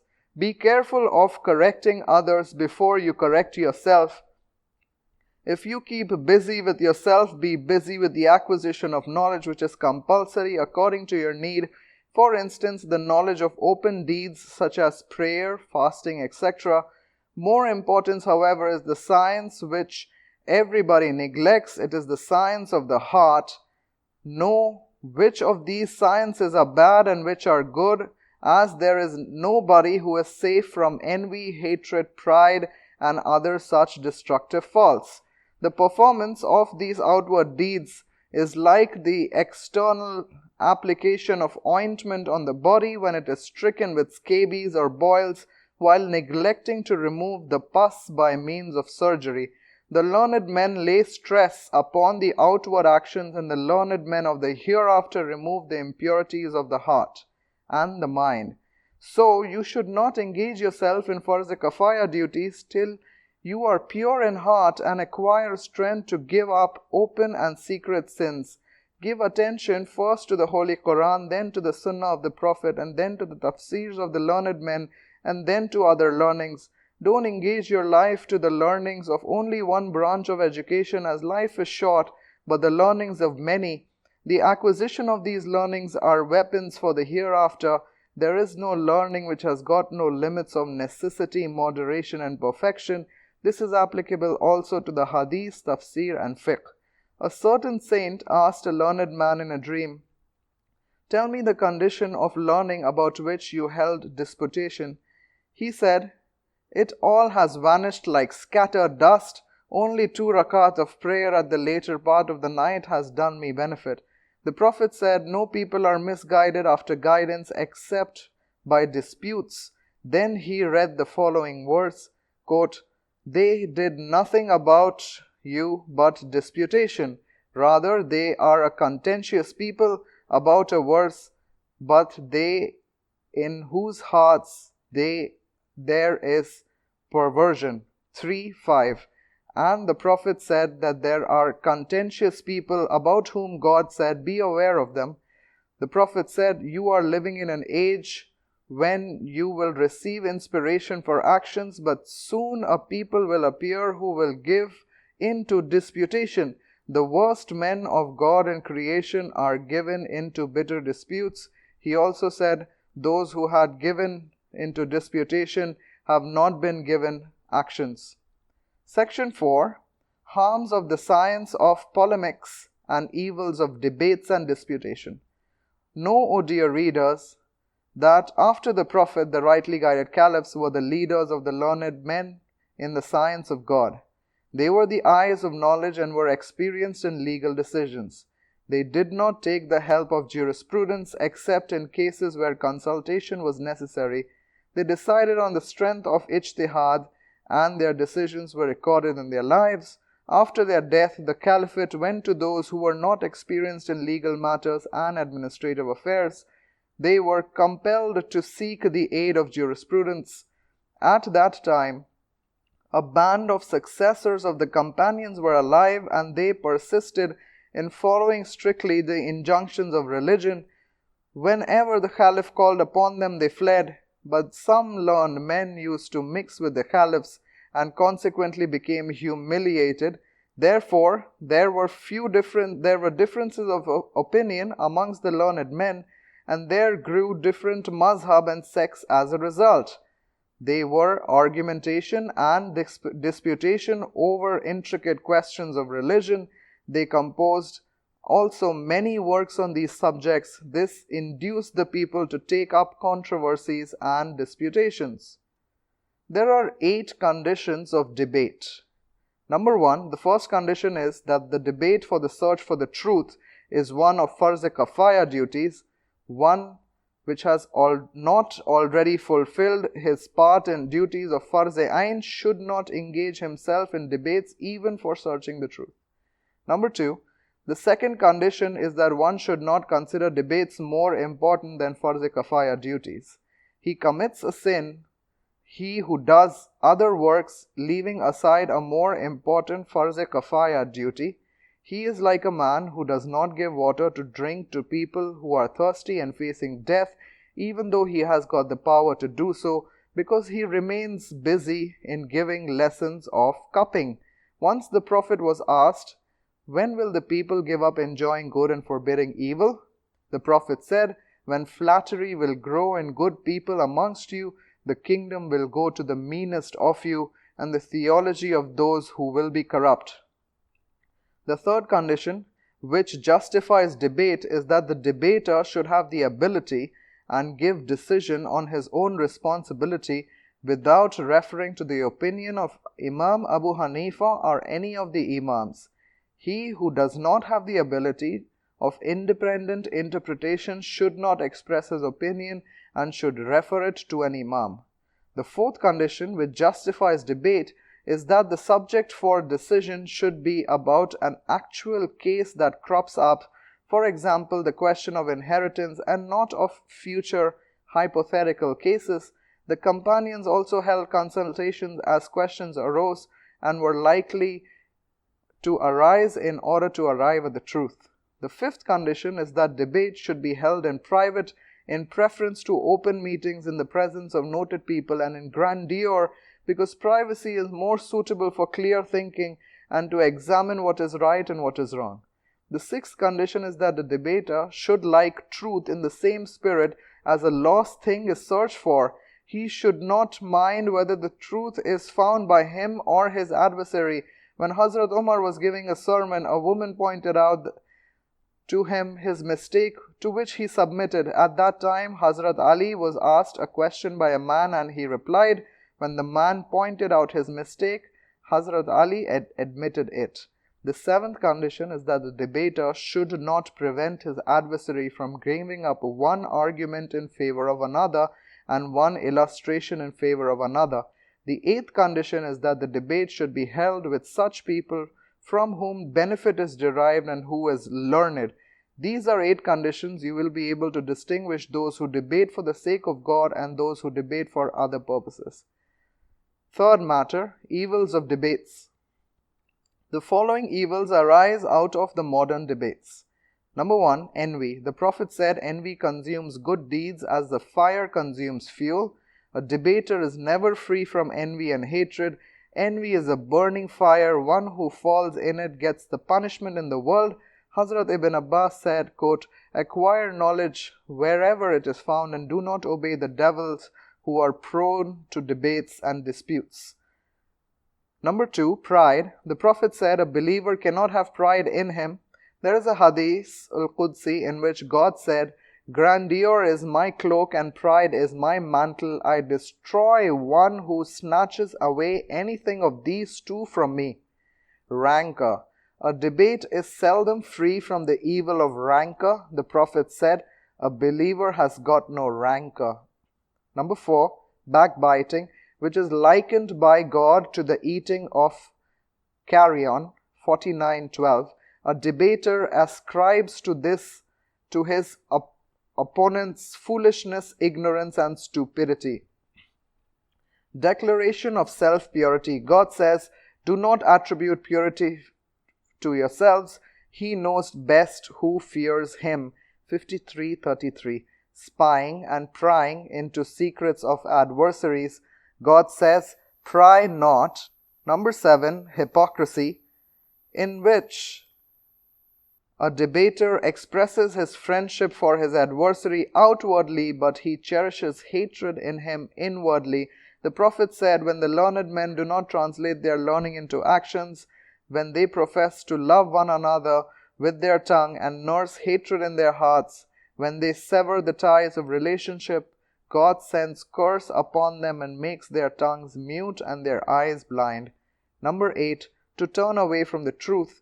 The most hateful thing to a debater is to reject the truth revealed to his adversary, and thus he takes to deception and deceit. The Prophet prohibited dispute about useless things. He said, "If a man gives up disputation in matters of unlawful things, a garden will be built for him in paradise. If a man gives up disputation in matters of truth, a horse will be built for him in the highest paradise." He said, "He is more wrongful than one who devises a lie against God and calls calls a truth a lie when it comes to him. 29:68. God said, "Who is more wrongful than that he who lies against God and treats the truth when it comes to him as a lie?" 39:33. Another fault of debate is show and flattering the people in an effort to win their favor and to mislead them. Hypocrisy is the greatest disease in which a debater is attacked, and it is a major sin. Number 10. Deception. Debaters aren't compelled to deception. These 10 evils are the secret major sins arising out of debates. Besides these major offenses, there arise many other guilts out of controversies leading to blows, kicks, boxing, tearing of garments, etc. The learned men are of 3 classes. One comprises those who ruin themselves and also ruin others. Another class make themselves fortunate and make others also fortunate. Such learned men call towards what is good. The third class of men call ruin to themselves but make others fortunate. Section 5. Manners to be observed by teachers and students. These manners comprise 10 duties. The first duty of a student is to keep himself free from impure habits and evil matters. Efforts to acquire knowledge is the worship of the mind. It purifies secret faults and takes to God. Prayer is observed by outward organs, as outward purity is not gained except by outward organs. So worship by mind, the fountainhead of acquisition of knowledge, cannot be attained without the removal of bad habits and evil attributes. The Prophet said, "Religion is founded on cleanliness, so outward and inward purities are necessary." God says the polytheists are impure in 9:28. It is understood from this that purity and impurity are not merely external, as the polytheists also keep their dresses clean and their bodies clean, but their mind is impure, so they are generally impure. The inward purity is of greater importance. The Prophet therefore said, "Angels do not enter a house wherein there are dogs." The human mind is a house, and the abode of angels their place of movement.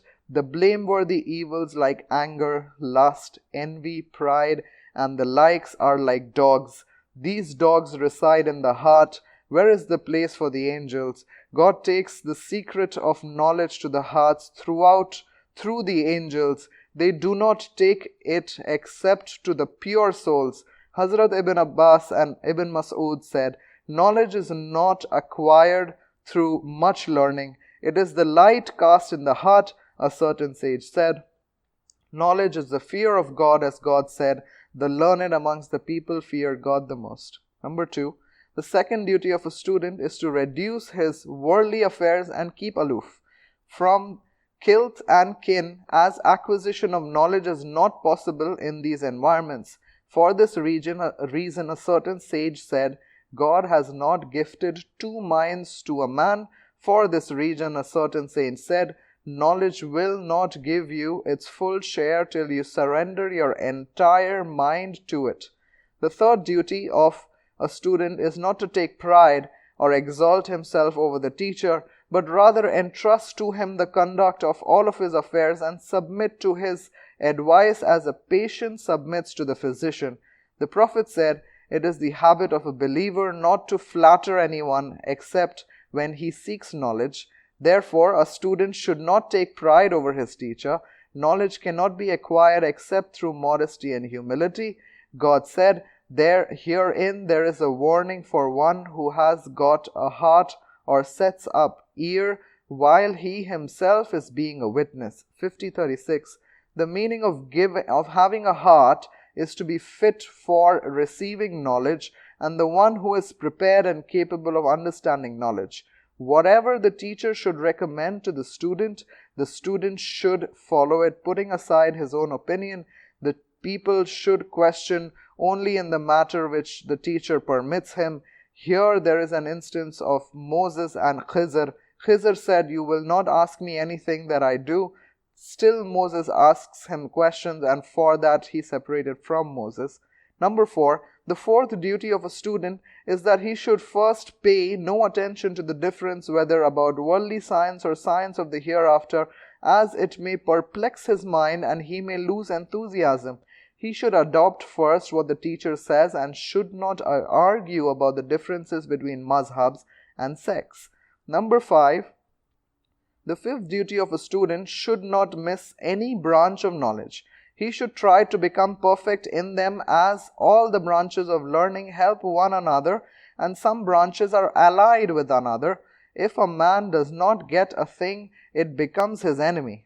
God says, when they do not find guidance, they say it is an age-long lie. 46:10. A poet said, a sweet thing is bitter in the mouth of a patient as sweet water is tasteless to a sick man. Good knowledge is acquired according to one's genius. It leads man to God and helps him in that way. Each branch of knowledge has got its fixed place. He who guards it is like a guard who patrols the frontiers of jihad. Each has got a rank in it, and each has got a reward in the hereafter according to its rank. The only condition required is that the object of acquisition of knowledge should be to please God. The sixth duty of a student is that he should not take up all the branches of knowledge at a time, but should take up the most important one first, as life is not sufficient for all branches of knowledge. A little learning, if acquired with enthusiasm, perfects knowledge of the hereafter, or the science of the worldly usage and the science of revelation.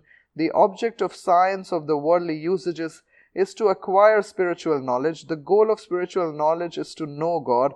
Our object by this knowledge is not that belief which is handed down from the generations to generations. Our object for this knowledge is to acquire light arising out of certain faiths which God casts in soul. Such a light was acquired by Hazrat Abu Bakr.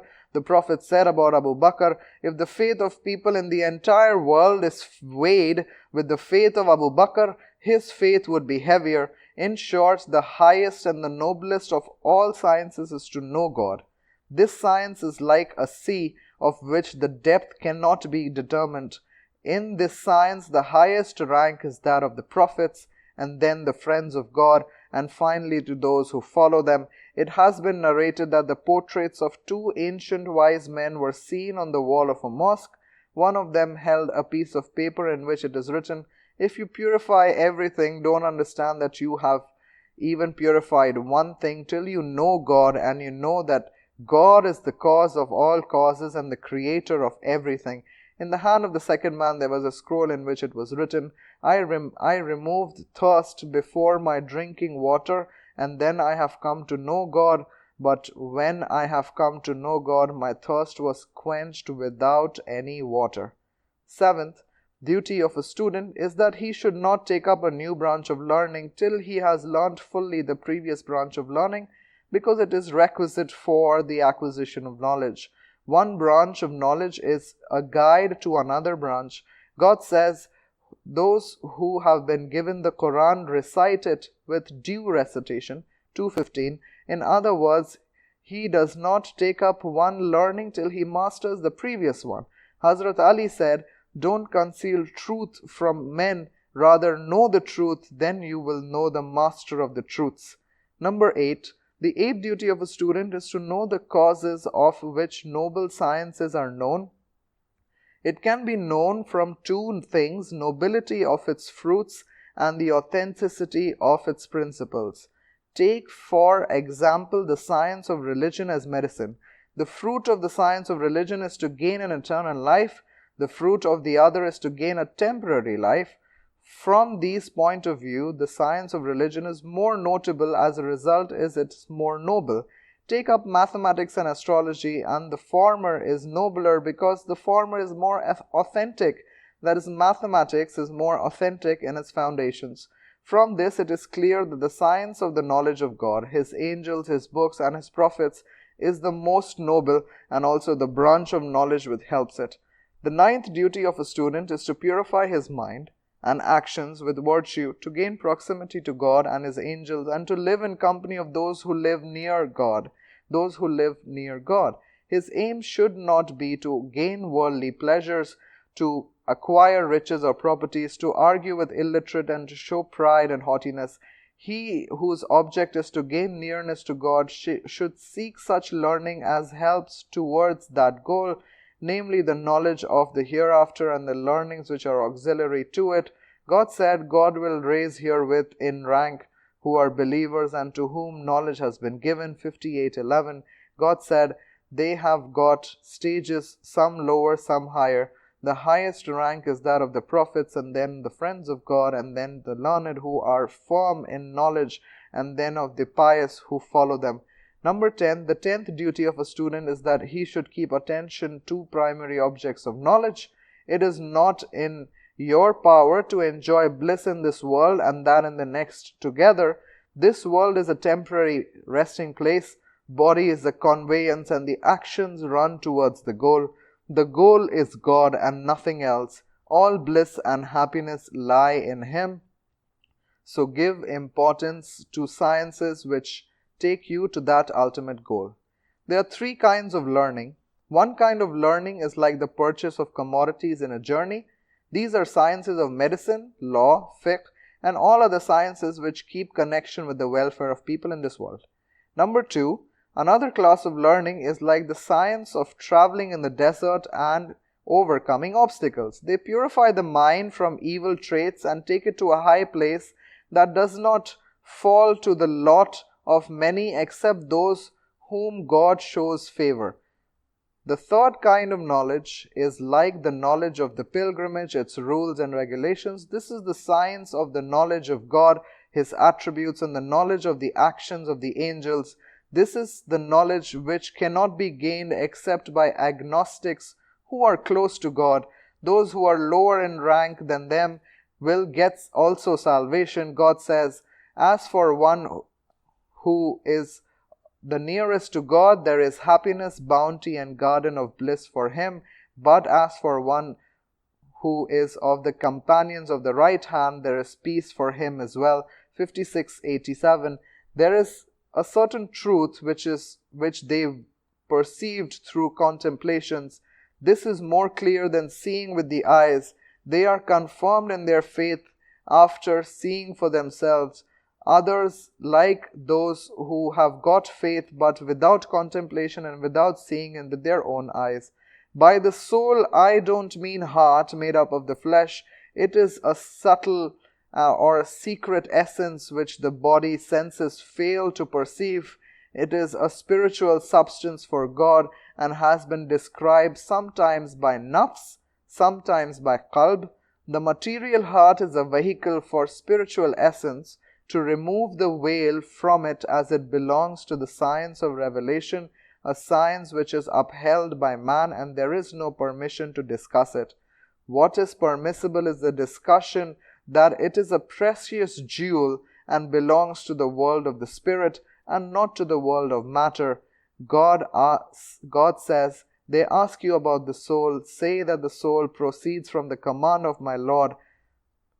1787. The connection of the soul with God is nobler than that of all bodily limbs. To God belongs the creation, and the command is the most precious thing which can carry the trust of God. It is nobler than the heaven and the earth, and that they contain, as the earth refused to bear the trust of the fear because of the fear of the spiritual world. It has come from God and it will return to God. It is the spiritual substance which drives towards God.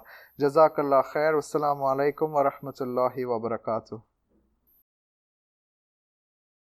Ihya Ulumuddin by Imam Ghazali. The Book of Knowledge, continued from part 2. This is part 3. The duties of a teacher. A man has got 4 conditions in relation to wealth. A wealthy man, at first, produces commodities. Secondly, he hoards his productions and does not seek the aid of others. Thirdly, he spends it for himself and the rest satisfied with it. Fourthly, he spends therefrom for another to get honor. The last is the best. Similar is the condition of knowledge. It is acquired like wealth and has got 4 conditions. Condition of acquisition of knowledge. Number 2, condition after acquisition of knowledge. Number 3, condition wherein he will contemplate and enjoy his achievement. Number 4, condition wherein he would impart his knowledge to other people, and this condition is the best. He who acquires knowledge and acts upon it and teaches it to people is noble to the angels of heaven and the earth. He is like the sun which illuminates itself and gives lights to other people and other things. Such a man is like a pot of musk which is full of fragrance and gives musk and fragrance to other people. He who teaches knowledge to others but does not himself act on it is like a notebook which does not benefit itself but benefits others, or like an instrument which gives edges to iron but itself it has got no edges, or like a needle which remains naked but sews clothing for others, or like a lamp which gives light to other things but burns itself. A poet said, knowledge without action is like a glowing wick. It gives light to others, but it dies itself by burning. Whoever takes up the profession of teaching should observe the following duties. Number 1, he will show kindness and sympathy to the students and treat them like his own children. The Prophet said, I am to you like a father to his son. His object should be to protect the student from the fire of hell. As parents save their children from the fire of this world, a teacher should save his children or disciples from the fire of hell. The duties of a teacher are more than those of a parent. A father is the immediate cause of this life, but a teacher is the cause of immortal life. It is because of the spiritual teacher that the hereafter is much remembered. By teacher, I mean a teacher of the sciences of the hereafter, or the sciences of the world with the object of the hereafter. A teacher ruins himself but also his students if he teaches for the sake of this world. For this reason, people of the hereafter are journeying towards the next world and to God and remain absent from the world. The months and years of this world are so many stations of this journey. There is no miserliness in the fortunes of the next world, and so there is no envy among them. As is said in the Quran, the believers are brethren, 49:10. The second duty of a teacher is to follow the usages and the ways of the Prophet. In another word, he should not seek remuneration for teaching, but nearness to God thereof. God instructs us to say, I don't want any remuneration for this from you. 9:31. Wealth and property are the servants of the body, which is a vehicle of the soul, of which the essence is knowledge, and for which there is honor of soul. He who searches wealth in lieu of knowledge is like one who got his face besmeared with impurities and he wants to clean his body. In that case, the master is made a servant and a servant a master. The third duty of a teacher is that he should not withhold from his students any advice. After he finishes the outward sciences, he should teach them the inward sciences. He should tell them that the object of education is to gain nearness to God, not power or riches, and that God created ambition as a means of spreading knowledge which is essential for these sciences. The fourth duty of a teacher is to dissuade his students from evil ways with care and caution, with sympathy and not with rebuke and harshness, because in that case he destroys the veil of awe and encourages disobedience. The Holy Prophet is the guide of all teachers. He said, if men are forbidden to make porridge of camel's dung, they would have done it, saying that if they would have not been forbidden to do it unless there would have been something good in it. The fifth duty of a teacher is that he should not belittle the value of other sciences before his students. He who teaches grammar naturally thinks the science of jurisprudence as bad, and he who teaches jurisprudence discourages the science of tradition, and so on. Such evils are blameworthy. In fact, the teacher of one learning should prepare his students for the study of other learnings, and he should observe the rules of gradual progress from one stage to another. The sixth duty of a teacher should do is to teach his students up to the power of their understanding. The students should not be taught such things that are beyond the capacity of their understanding. In this matter, he should follow the Prophet who said, quote, "We prophets form one class. We have been commanded to give every man his rightful place and to speak to men according to their intellect." Unquote. The Prophet said, when a man speaks such a word to a people who cannot grasp it with their intellect, it becomes a danger to some people. Hazrat Ali said, pointing out to his chest, "There is much knowledge in it, but then there should be some people to understand it. The hearts of pious men are the graves of secret matter." From this, it is understood that whatever the teacher knows should not all be communicated to the students at the same time. Jesus Christ said, "Don't hang pearls around the neck of a swine.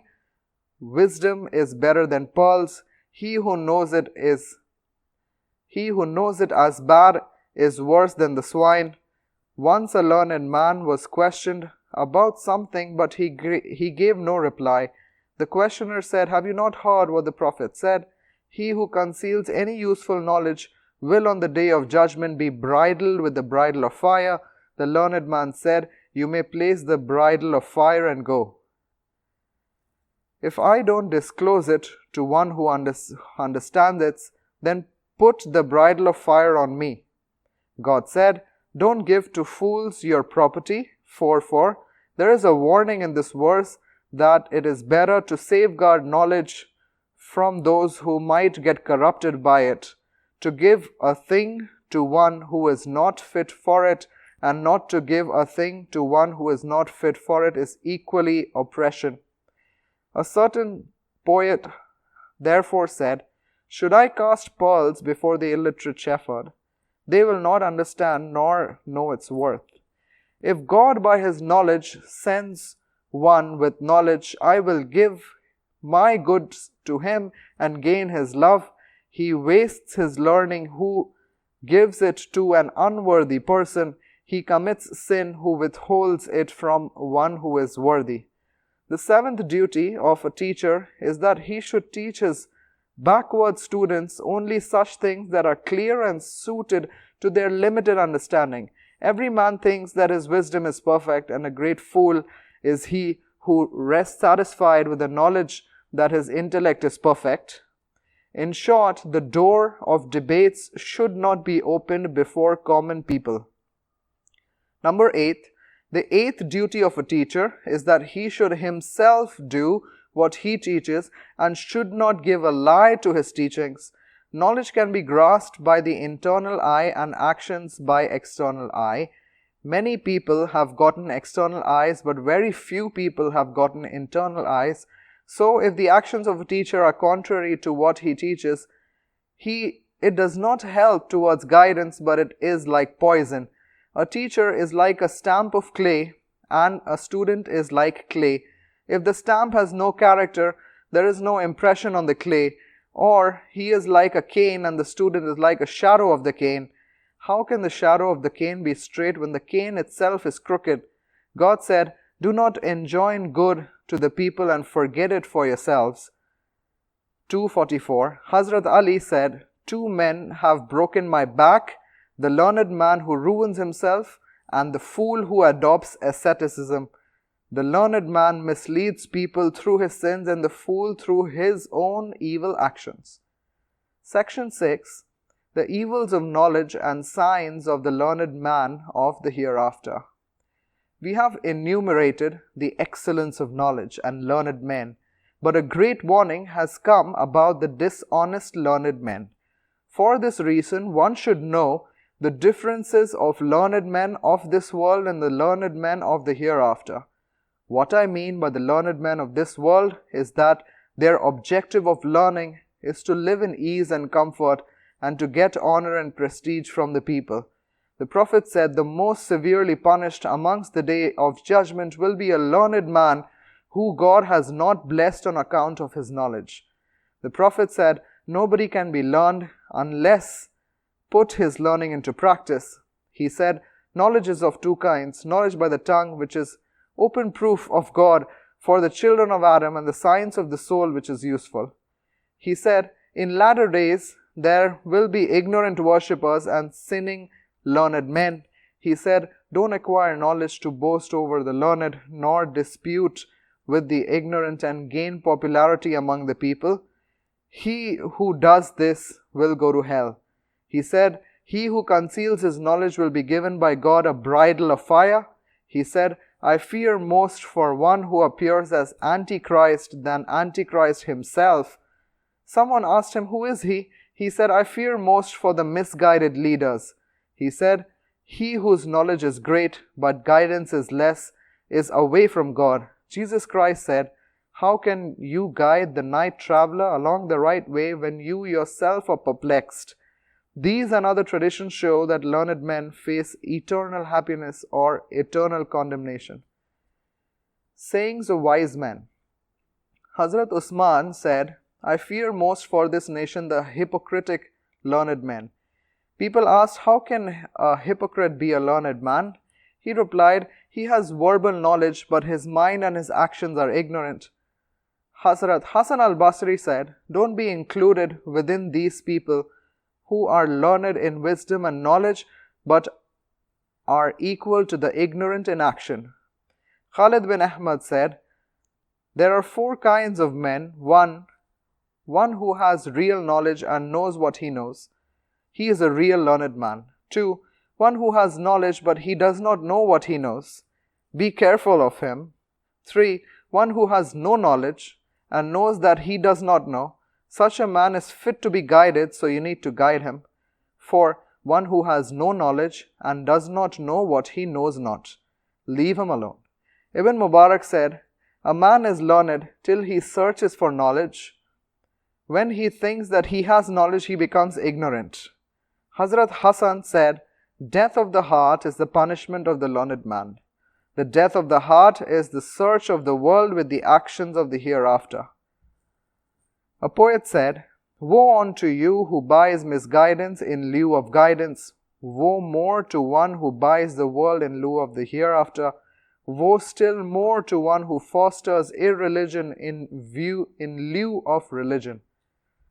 The Prophet said regarding a wicked learned man, some learned man will suffer such intense agonies of torture that the inmates of hell will seek refuge on seeing their torture. They are the wicked learned men. The Prophet said, on the resurrection day a learned man will be brought and will be thrown into hell. His bowels will gush forth and he will roam with his bowels as the donkey moves around a milestone. The inmates of hell will move along with him and ask, what is the matter with you? He will reply, I used to enjoin people to do good, but I was not myself accustomed to do it. I used to prohibit them evil, but I myself used to do it. God says the hypocrites will remain in the lowest abyss of hell. 44:144, as they refuse to accept the truth after they acquired knowledge. There is a story of Balam al-Bawra, about whom the Quran says, narrate to them the story of one to whom I revealed my signs. He rejected them. So the devil followed him and he became one of those who were misguided. He is therefore like a dog which rolls out its tongue whether you chase it or leave it alone. That is 7:175. This has been said about the wicked learned man. Balaam also got God's book, but he kept himself busy in worldly affairs and was likened to a dog. Jesus Christ said, the wicked learned man is like a rock which has fallen into a source of a stream. It neither absorbs any water itself nor permits it to flow and reach the plants. The wicked learned man is also like pipes which come out of the garden full of stenchy smell as it got graves of dead men.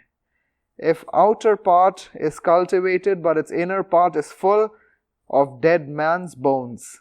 These traditions and historical narratives show that the learned man who was given to lust and worldly love will be disgraced and put to endless torture, and one who is learned a learned man of the hereafter will get salvation and gain nearness to God. Signs of learned men of the hereafter. There are many signs of learned men of the hereafter. Number 1, he does not seek the world by his learning. He considers the world as insignificant and the hereafter as great and everlasting.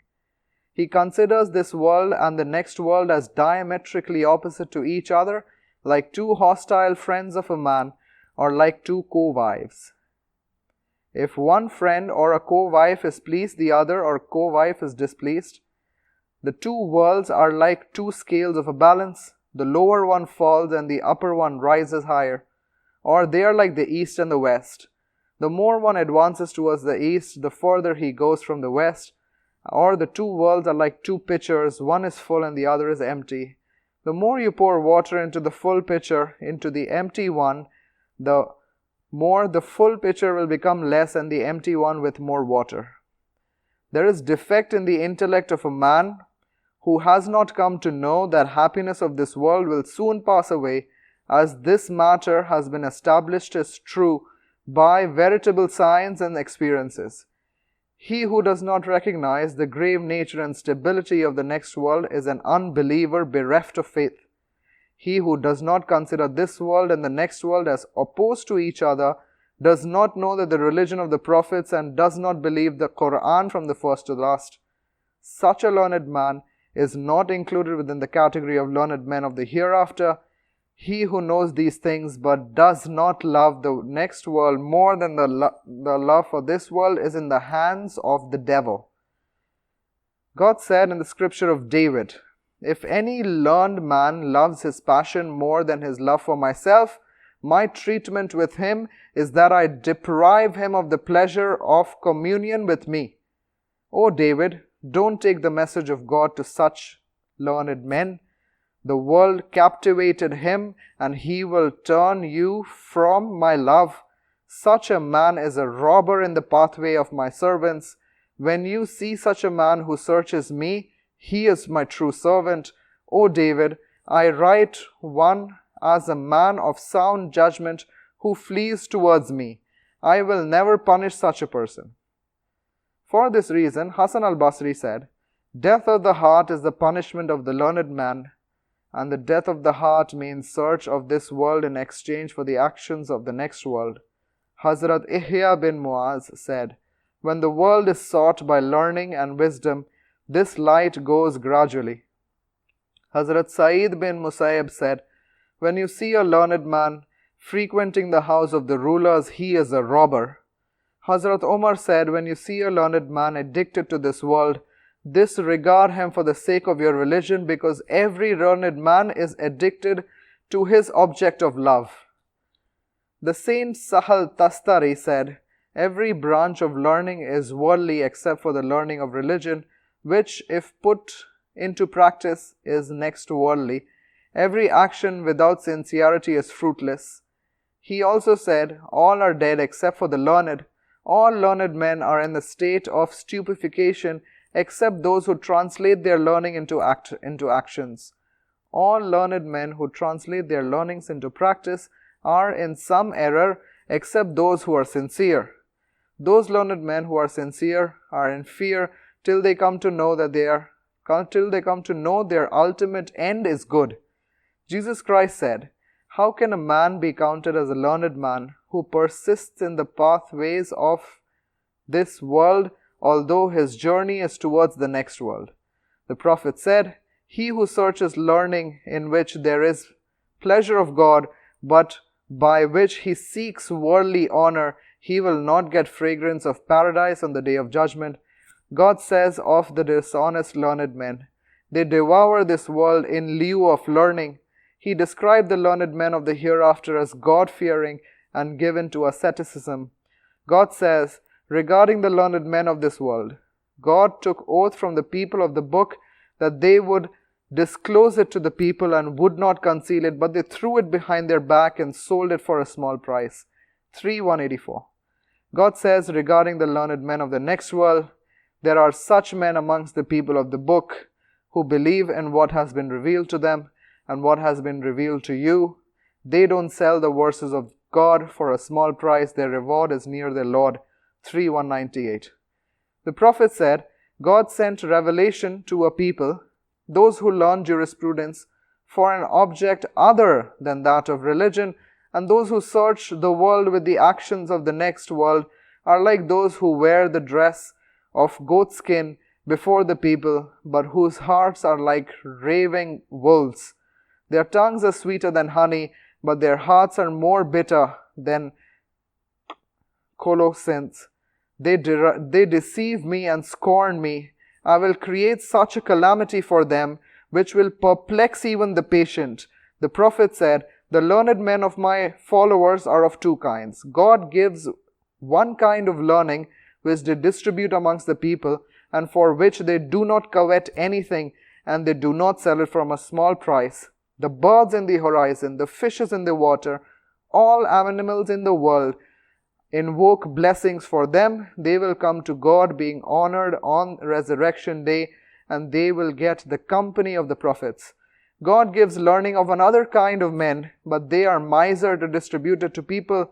They take wealth in exchange and sell it for a small price. Such people will be brought on the resurrection day with bridles of fire, and they will raise up shrieks before all the creatures. It will be proclaimed, they are children of so and so. God gave them learning, but they were miser in distributing it to the people, and took a small price in lieu thereof, and property in exchange. Thus they will be punished till God finishes the judgment of account. A more severe punishment will be meted out to the following kind of people. A certain man was a servant of Prophet Moses. He went around saying, Moses, the chosen man of God, told me this. Moses, the confidant of God, told me this. Moses, the intimate friend of God, told me this. Saying these things, he became rich and then disappeared. Moses searched for him, but his whereabouts were not found. Some time after, a man came to Moses with a pig in his rope tied to his neck. Moses said to him, do you know such a such person? He said, yes, he is this pig. Moses said to him, O Lord, turn him into his former position. I shall ask him about his condition. God revealed to him, if you remember me with what Adam and his successor remember me, I will not accept your invocation. I shall inform you how he was changed to this condition. He searched for the world in lieu of religion. A more severe narration was narrated by Muaz bin Jabal to the effect that the Prophet had said, one danger of learned man is that he would prefer talking than hearing, as there is ornamentation and exaggeration in his speech. A speaker is not free from his faults, but there is safety and wisdom in silence.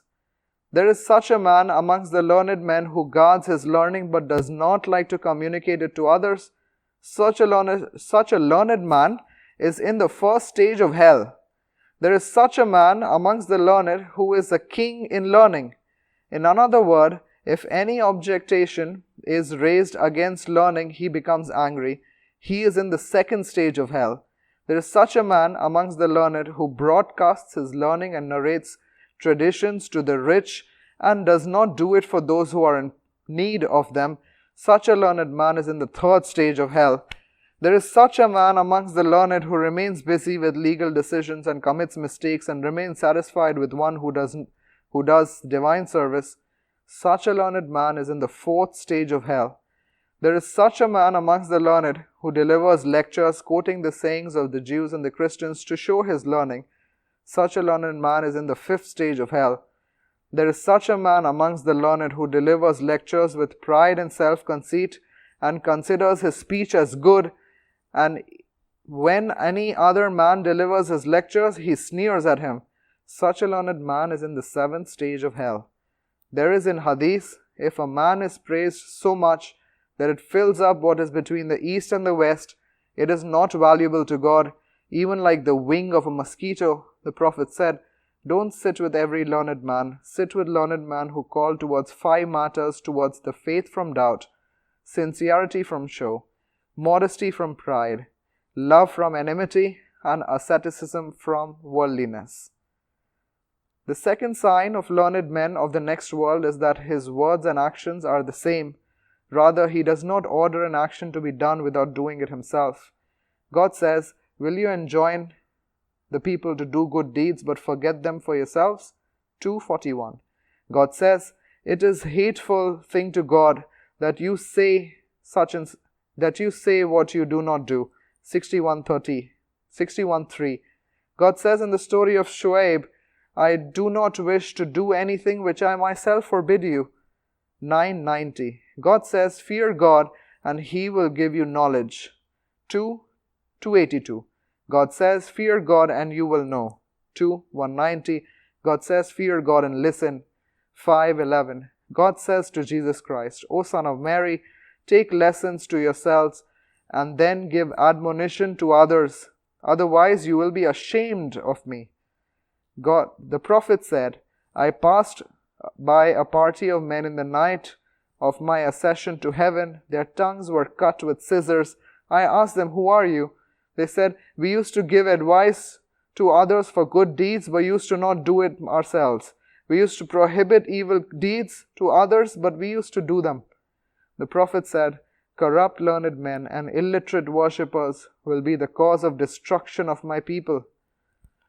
The prophet once came to his companions and said, take to learning as far as possible, but God will not give its rewards till you translate it into actions. Jesus Christ said, he who teaches good but does not translate it into action is like a woman who commits fornication in secret and becomes pregnant, but when her pregnancy is exposed, she becomes repentant.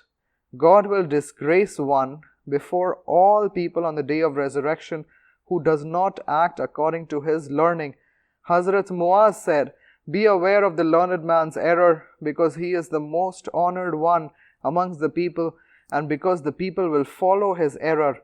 Hazrat Umar said, 3 things will cause the end of time.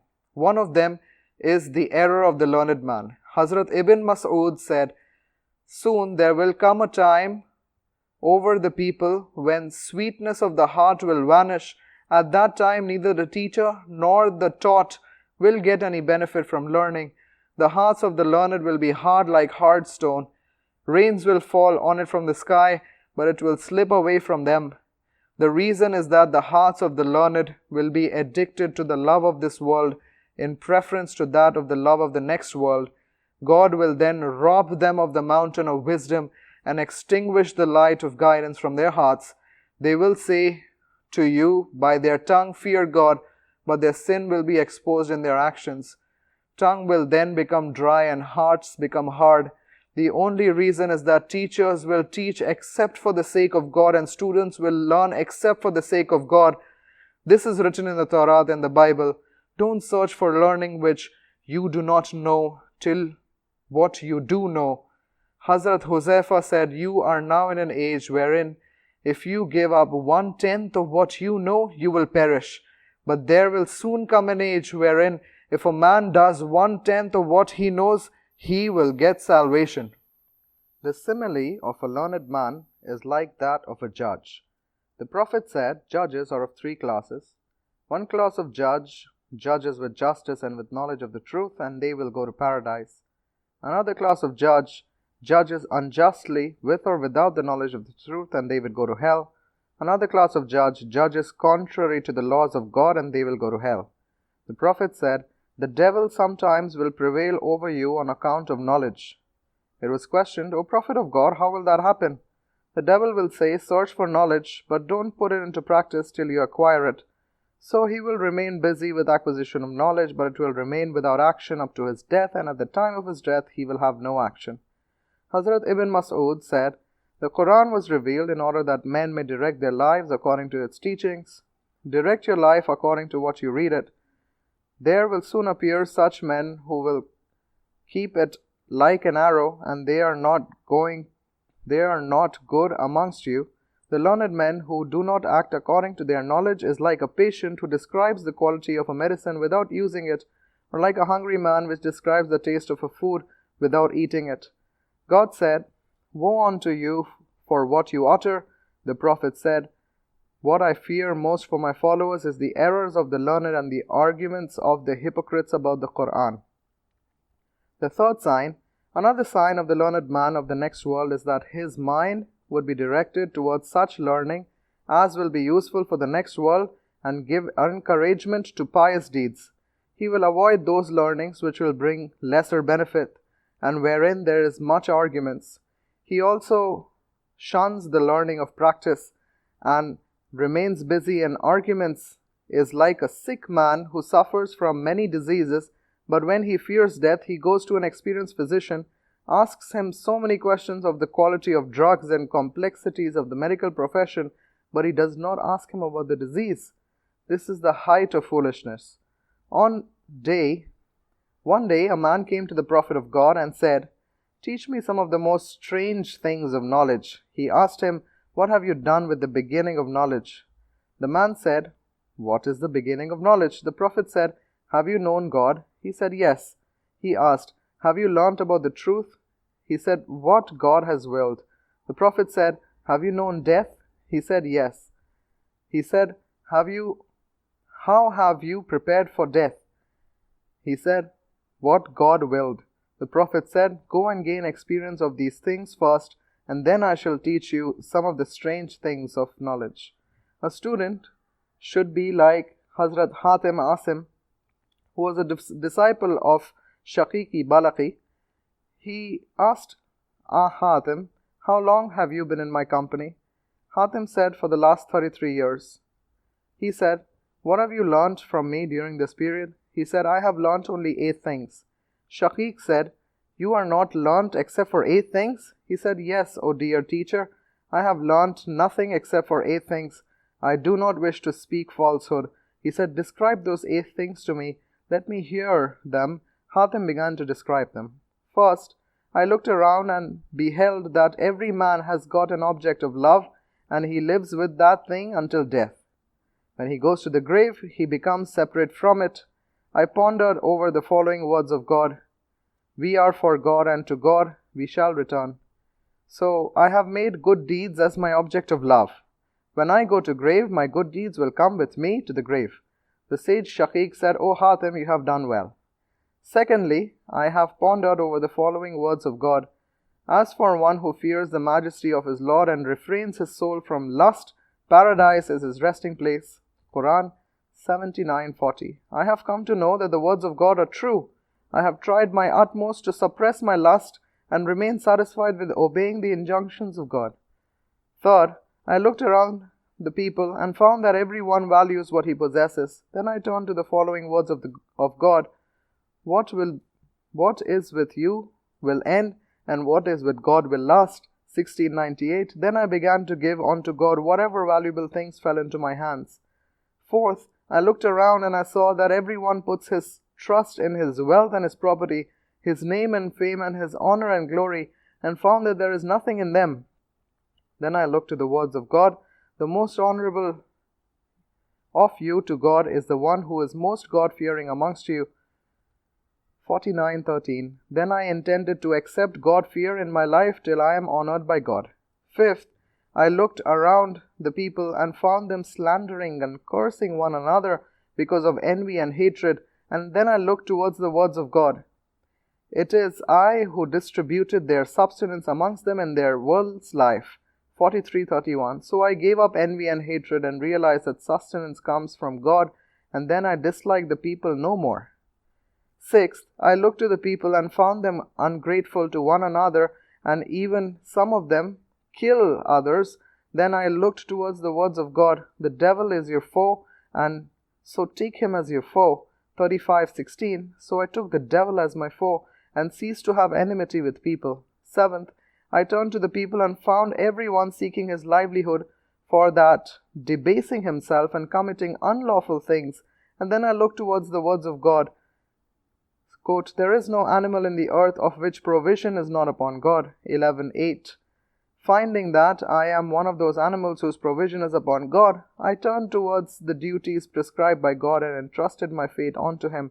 Eighth, I turned to the people and found that everyone placed his trust in something created, something in wealth, some in their profession, some in his industry, and some in the health of their body, and then looked towards the words of God. If man relies on God, He is sufficient for him. 65:3. Then I relied on God, and He is sufficient for me. On hearing Hatim, Hazrat Shadiq explained, Hatim, may God prosper you. I examined the Torah, the Bible, and the Jabur, and the great Quran, and found all these to be center around these 8 things, and he put all them into practice and follows these 4 books. In short, learned men of the hereafter seek and acquire knowledge, but the learned men of the world are engaged in acquiring wealth and name and fame, and give up those learnings for which God has sent the prophets. The 4th sign. Another sign of the learned man of the next world is that he has got no attraction for various kinds of food or drink, luxury in dresses, furniture, houses, but rather he adopts a moderate course in all these things, following the early sages, and he is best satisfied with the least of everything. The less is a man attracted towards such luxuries, the more he will be close to God, and the more he will be an association of learned men of the hereafter and in rank. Abdullah bin Qawas used to keep company with Hazrat Hatim Asim, and he said, once I was with 320 pilgrims went to Ray along with sage Hatim Asim. We had foodstuffs with us and not food. We went to a merchant who was well known for the love of the poor. We became his guests that night. He said next day to the sage Hatim, have you got necessities with you? I wish now to go on to seeing an ailing theologian. Hatim said, visiting the sick is no doubt meritorious, but looking after the poor is worship. I will go along with you. The sick man was Muhammad bin Maqatil, judge of Ray.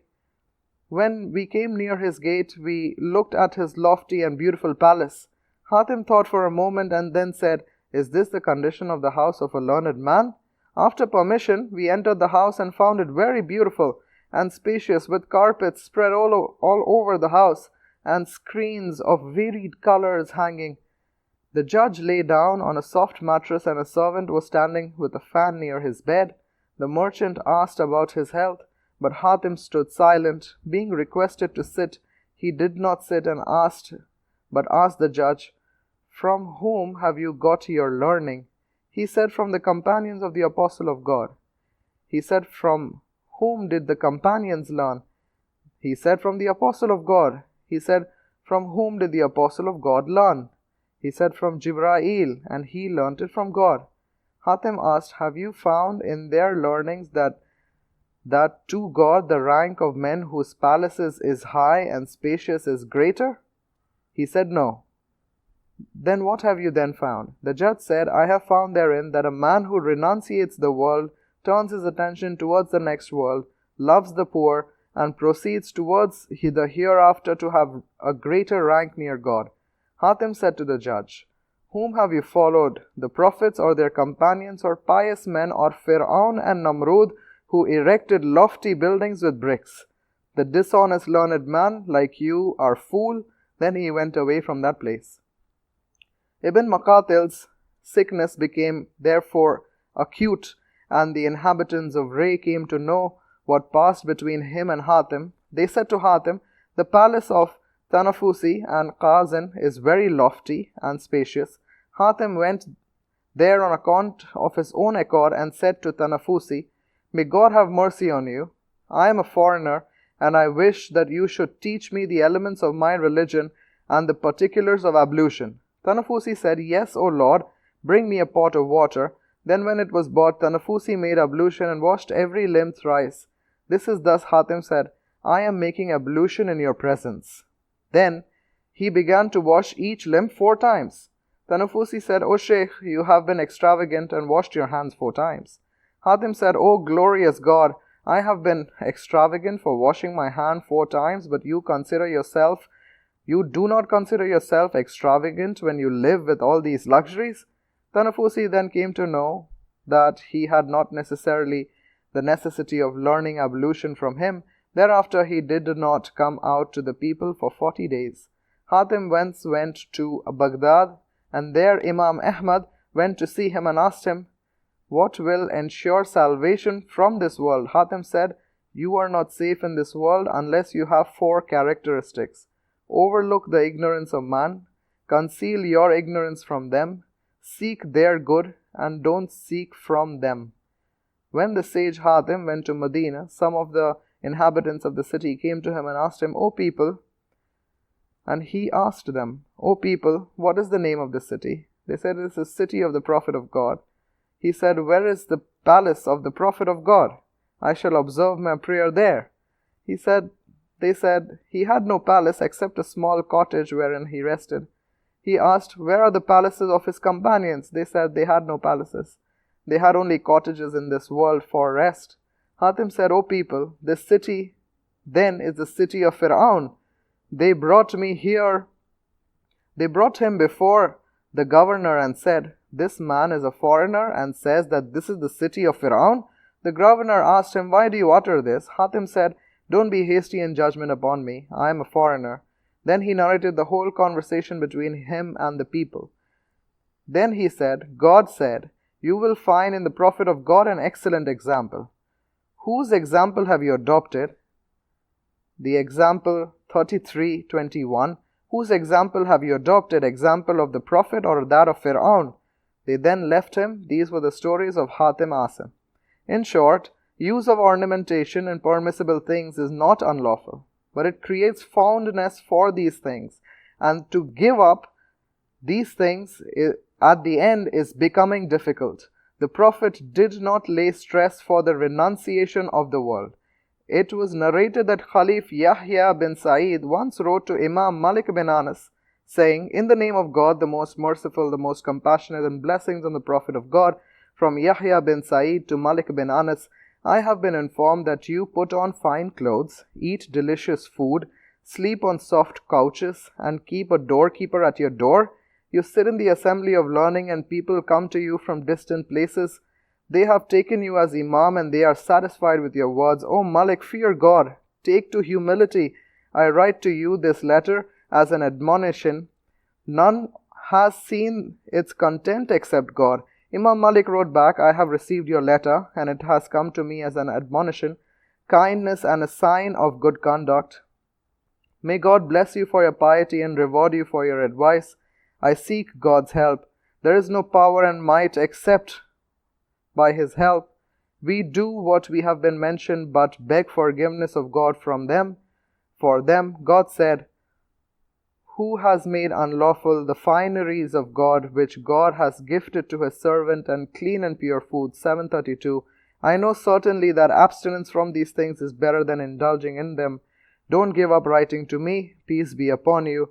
See the sense of justice with which Malik showed. He did not make the fineries of the world unlawful, but admitted that abstinence from luxuries is better.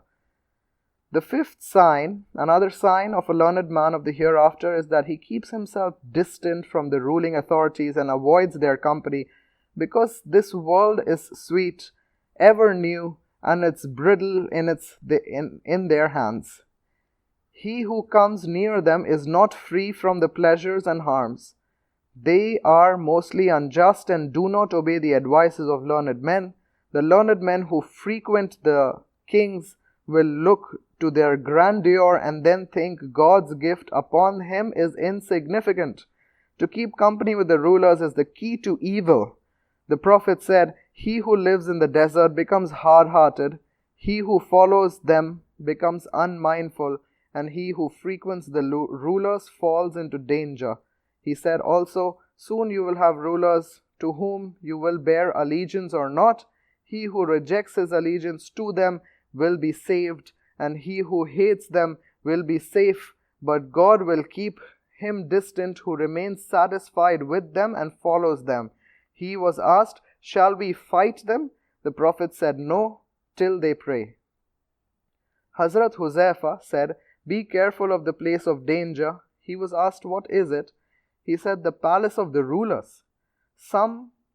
One of you will go to the ruler, approve his lies, and say that he possesses an attribute which he does not actually possess. The Prophet said, the learned are the representatives of the prophets to the people till they do not mix with the rulers. When they mix with the rulers, they commit treachery with the prophets. So be aware of them and don't mix with them. Hazrat Sa'id bin Musayyab said, when you see a learned man frequenting the house of a ruler, be aware of his company, as he is a thief. Hazrat Uzaifi said, there is nothing more hateful to God than a learned man who frequents the house of a ruler. The Prophet said, the learned man who frequent the house of a ruler are worst, and the rulers who frequent the houses of learned men are the best. Hazrat Makhul said, he who learns the Quran and becomes expert in religious learning but comes to the company of the rulers out of greed is immersed in the sea of hellfire. When you will see a learned man loving this world, convert him to your religion, because I have learnt it by experience. Hazrat Hasan al-Basri said, they lived before your time. A man who was born in Islam enjoyed the company of the Prophet. He is Sa'd bin Abi Waqqas. He did not frequent the house of rulers, and he hated it. His son said to him, those who are like you in following Islam and keeping company with the Prophet frequent the house of the rulers. It would have been better if you frequent their houses. He said, oh dear son, the world is a corpse, and the people surround it. By God, I will not be a partner to it, even if I am able to do it. They said, oh father, you will then die of starvation. He said, oh sons, I would rather die of starvation than die as a great man with hypocrisy.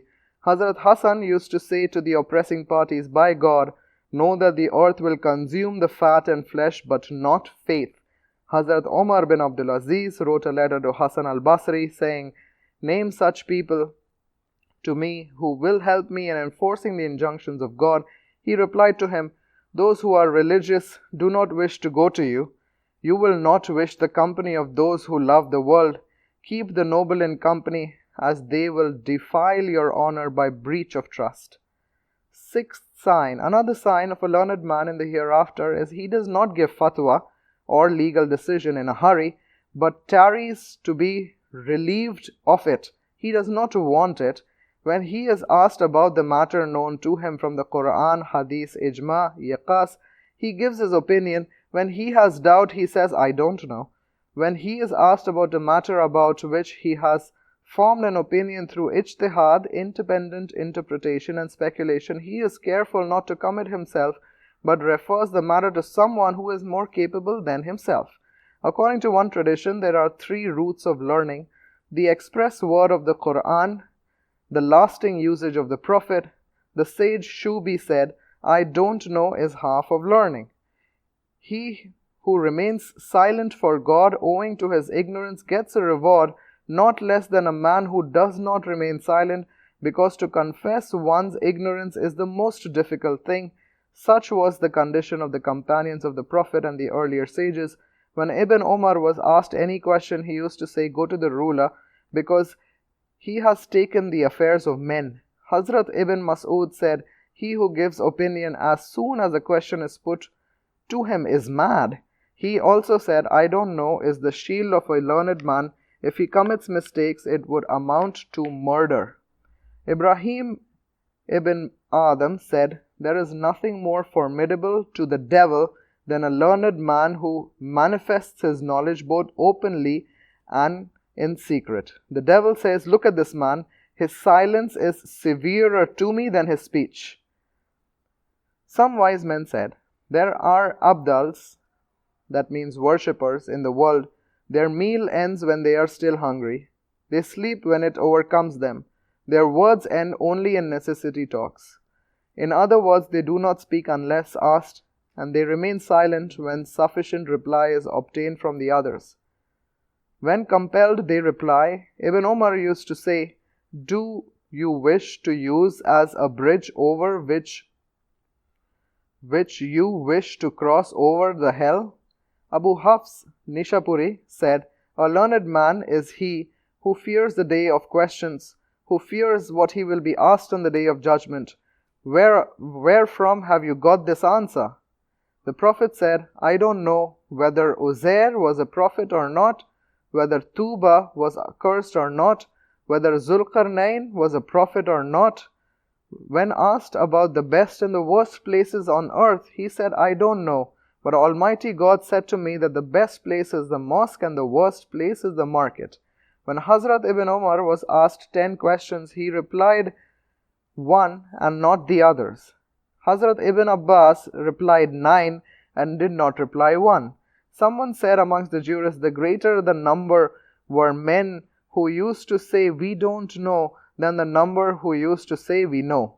Sufyan Sauri said Malik bin Anas, Ahmad bin Hanbal, Fuzail, Bashar and others were among the former who used to say that I don't know. Abdul Rahman bin Abi Layla said, I met in this mosque 120 companions of the Prophet. Amongst them there was none who when questioned to express an opinion would not have wished that someone else would reply for it. It is narrated that when somebody presented something to someone of Ahl Suffah, he would give it to another, who would give it to another, and so on until one finally came back to the first one. Now see what was the condition of the learned men of that age and what is the condition now. The Prophet said, let the people seek legal decision except for 3 people, a ruler or a person to whom power is delegated or a religious man. Someone said, the companions used to refer to one another about 4 things. Imamat, that is the leadership. Wasiyat means legacy. Anamt means deposit, and fatwa, legal decision. Someone said, one who hurriedly used to give opinion was a less learned man. The activities of the companions and their followers were confined only to 4 things: reading the Quran, building the mosque, zikr of God, and enjoining good and forbidding evil. They heard the Prophet say, there is no good in most of their secret talks except only in those who enjoin almsgiving, that is charity, or what is right, or concord upon men. Hazrat Ibn Hussain said, any question of legal decision, when put to them, used to be placed before Hazrat Omar, who used to call all the warriors who took part in the battle of Badr for consultation. The Prophet said, if you see a man adopting silence and asceticism, take advice from him, as he is not free from wisdom. The learned men are of 2 kinds, a learned man for the public who is a mufti or the giver of legal decision and a companion of the ruler, and another learned man for tawheed and good deeds, and he resides in solitude, that means alone. It is said that such a learned man was Imam Ahmad bin Hanbal, who was like a river Tigris, and everyone used to take benefit from him. The sage Bashar bin Haris was also like him. He was like a person covered, he was a well covered of fresh water, visited by a single person at a time. A wise man said, when knowledge increases, your speech reduces. In any question was put to Hazrat Abu Darda, he used to give no reply. When Hazrat Anas was asked anything, he used to say, ask our leader Hazrat Abbas. When Hazrat Abbas was asked, he used to say, ask Haris bin Zaid. When Ibn Umar was asked, he used to say, ask Sa'id bin Musaib.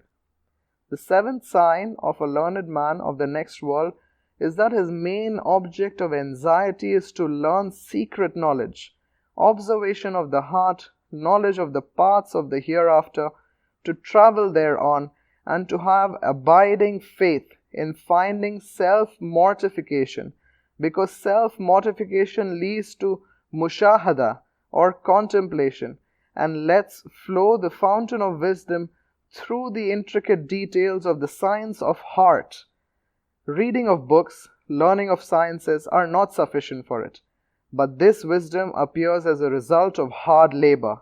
It opens if one sits in loneliness with God, with the mind turned with humility of spirit towards God, and through self-mortification, observation and watching.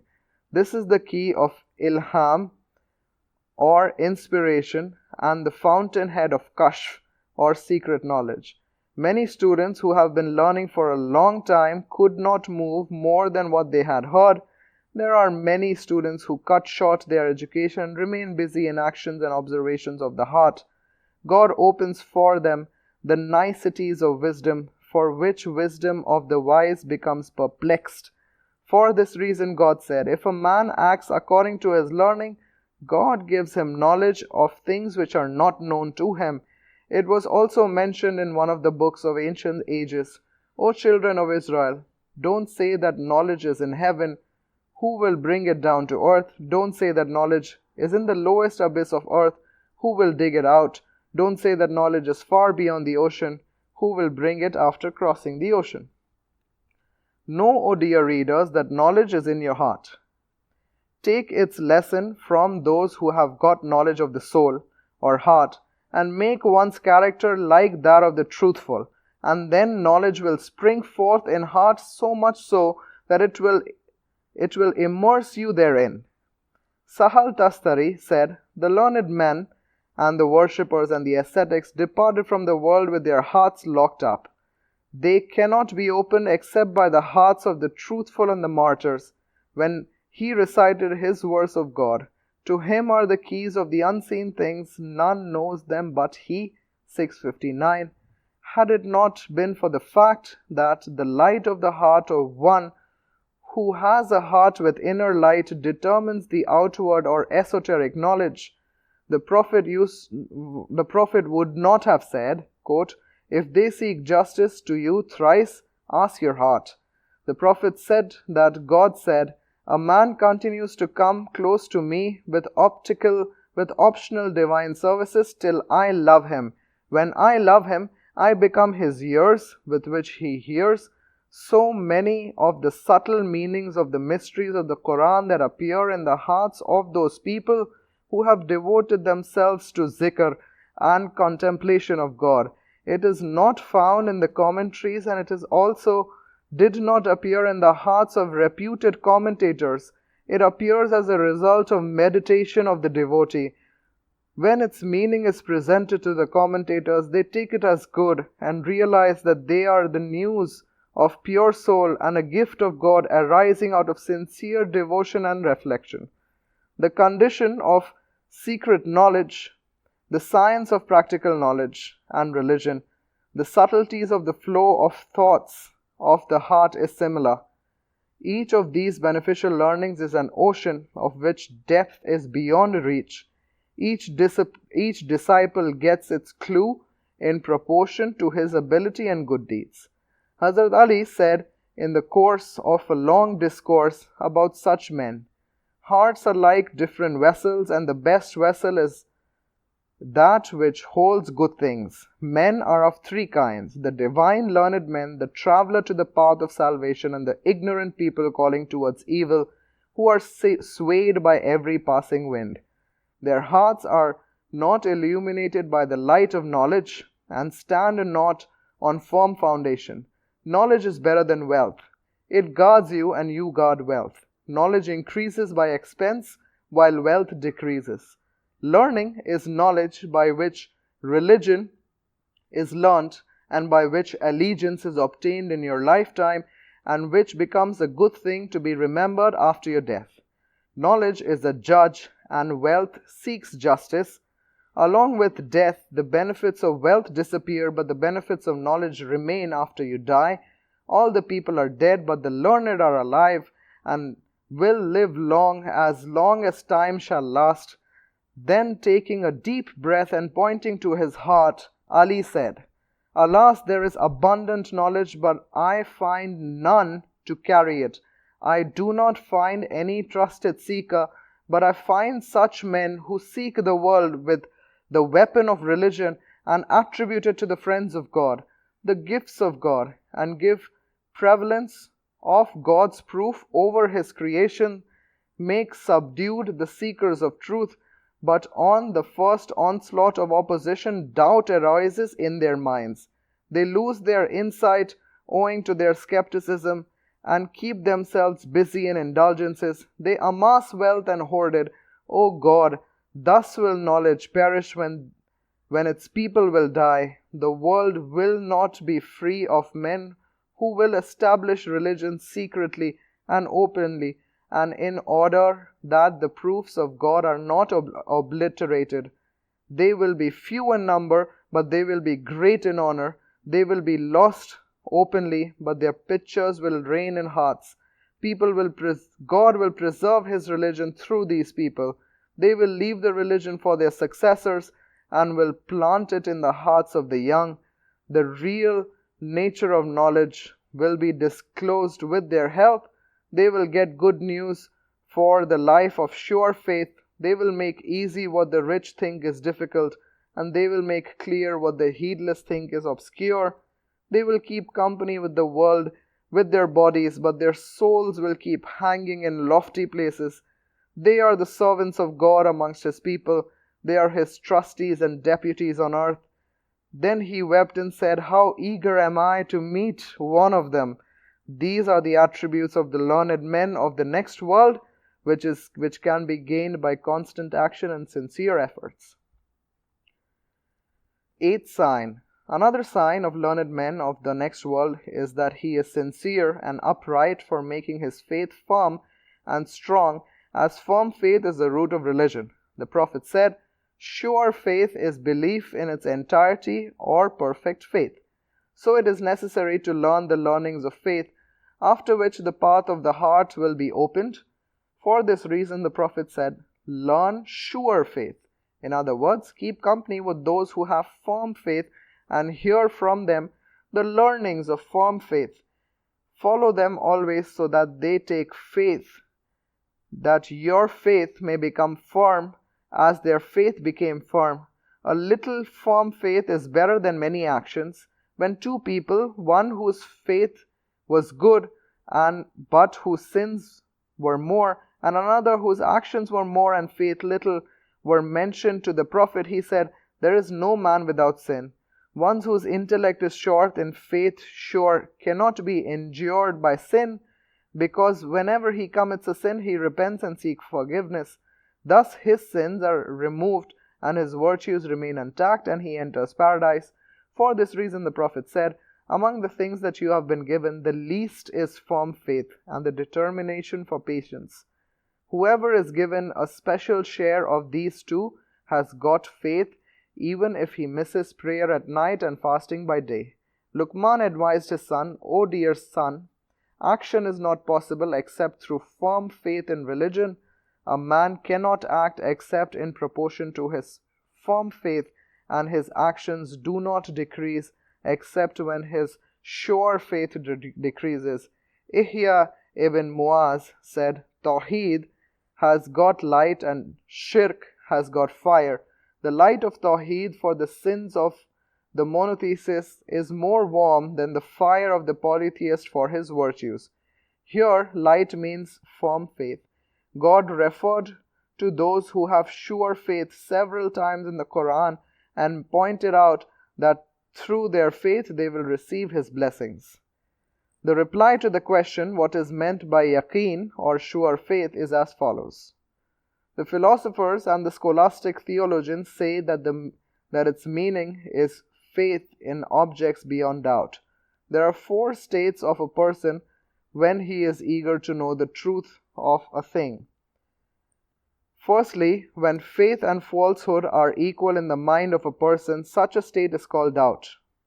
Secondly, if the mind inclines more to a thing out of the 2 states, and if mind knows that it may be otherwise, the first state will be stronger. For instance, if you are asked about a man who is in your sight pious and God-fearing, whether he will be punished or not, your mind inclines more to him not being punished as his outward signs of piety. Nevertheless, you admit the possibility that something which requires punishment has been concealed in his secret life. This admission is mixed with your first inclination and creates in your mind a conjecture. The third state is that the mind is strongly inclined to a thing. An opinion adverse to it cannot come to it. This is called itiqad, or belief approaching certainty. This is the juncture of general public about religious matters. The fourth state is sure or certain faith in a matter without the least doubt in it. This is called yaqeen. For instance, when a wise man is asked, "Is there anything eternal in existence?" he cannot suddenly reply to it, as eternal thing is not subject to conjecture or perceived by the senses, and it's not like the sun or the moon, of which the truth can be perceived by the eyes. So the existence of an eternal thing cannot suddenly be said to be true without thought. The truth of an eternal thing is not such as the truth that 2 is greater than 1, or the truth that nothing can occur without a cause. Knowledge of these things comes out spontaneously without the necessity of any thought. So true belief is the truth of an eternal thing does not come spontaneously in the mind.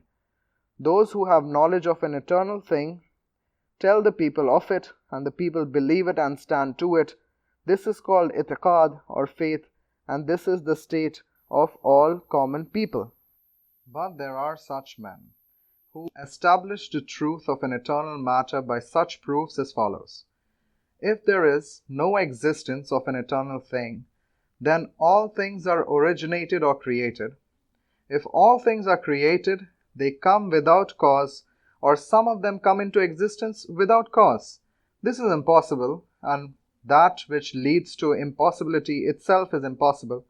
Therefore, the mind is compelled to believe in the existence of something eternal. All things fall under one of the 3 categories. Number 1, all existing things are eternal. Number 2, all existing things are originated or created. Number 3, or some things are eternal, some things are originated. If all things are eternal, the object is attained as the truth of eternal things has been established by proof.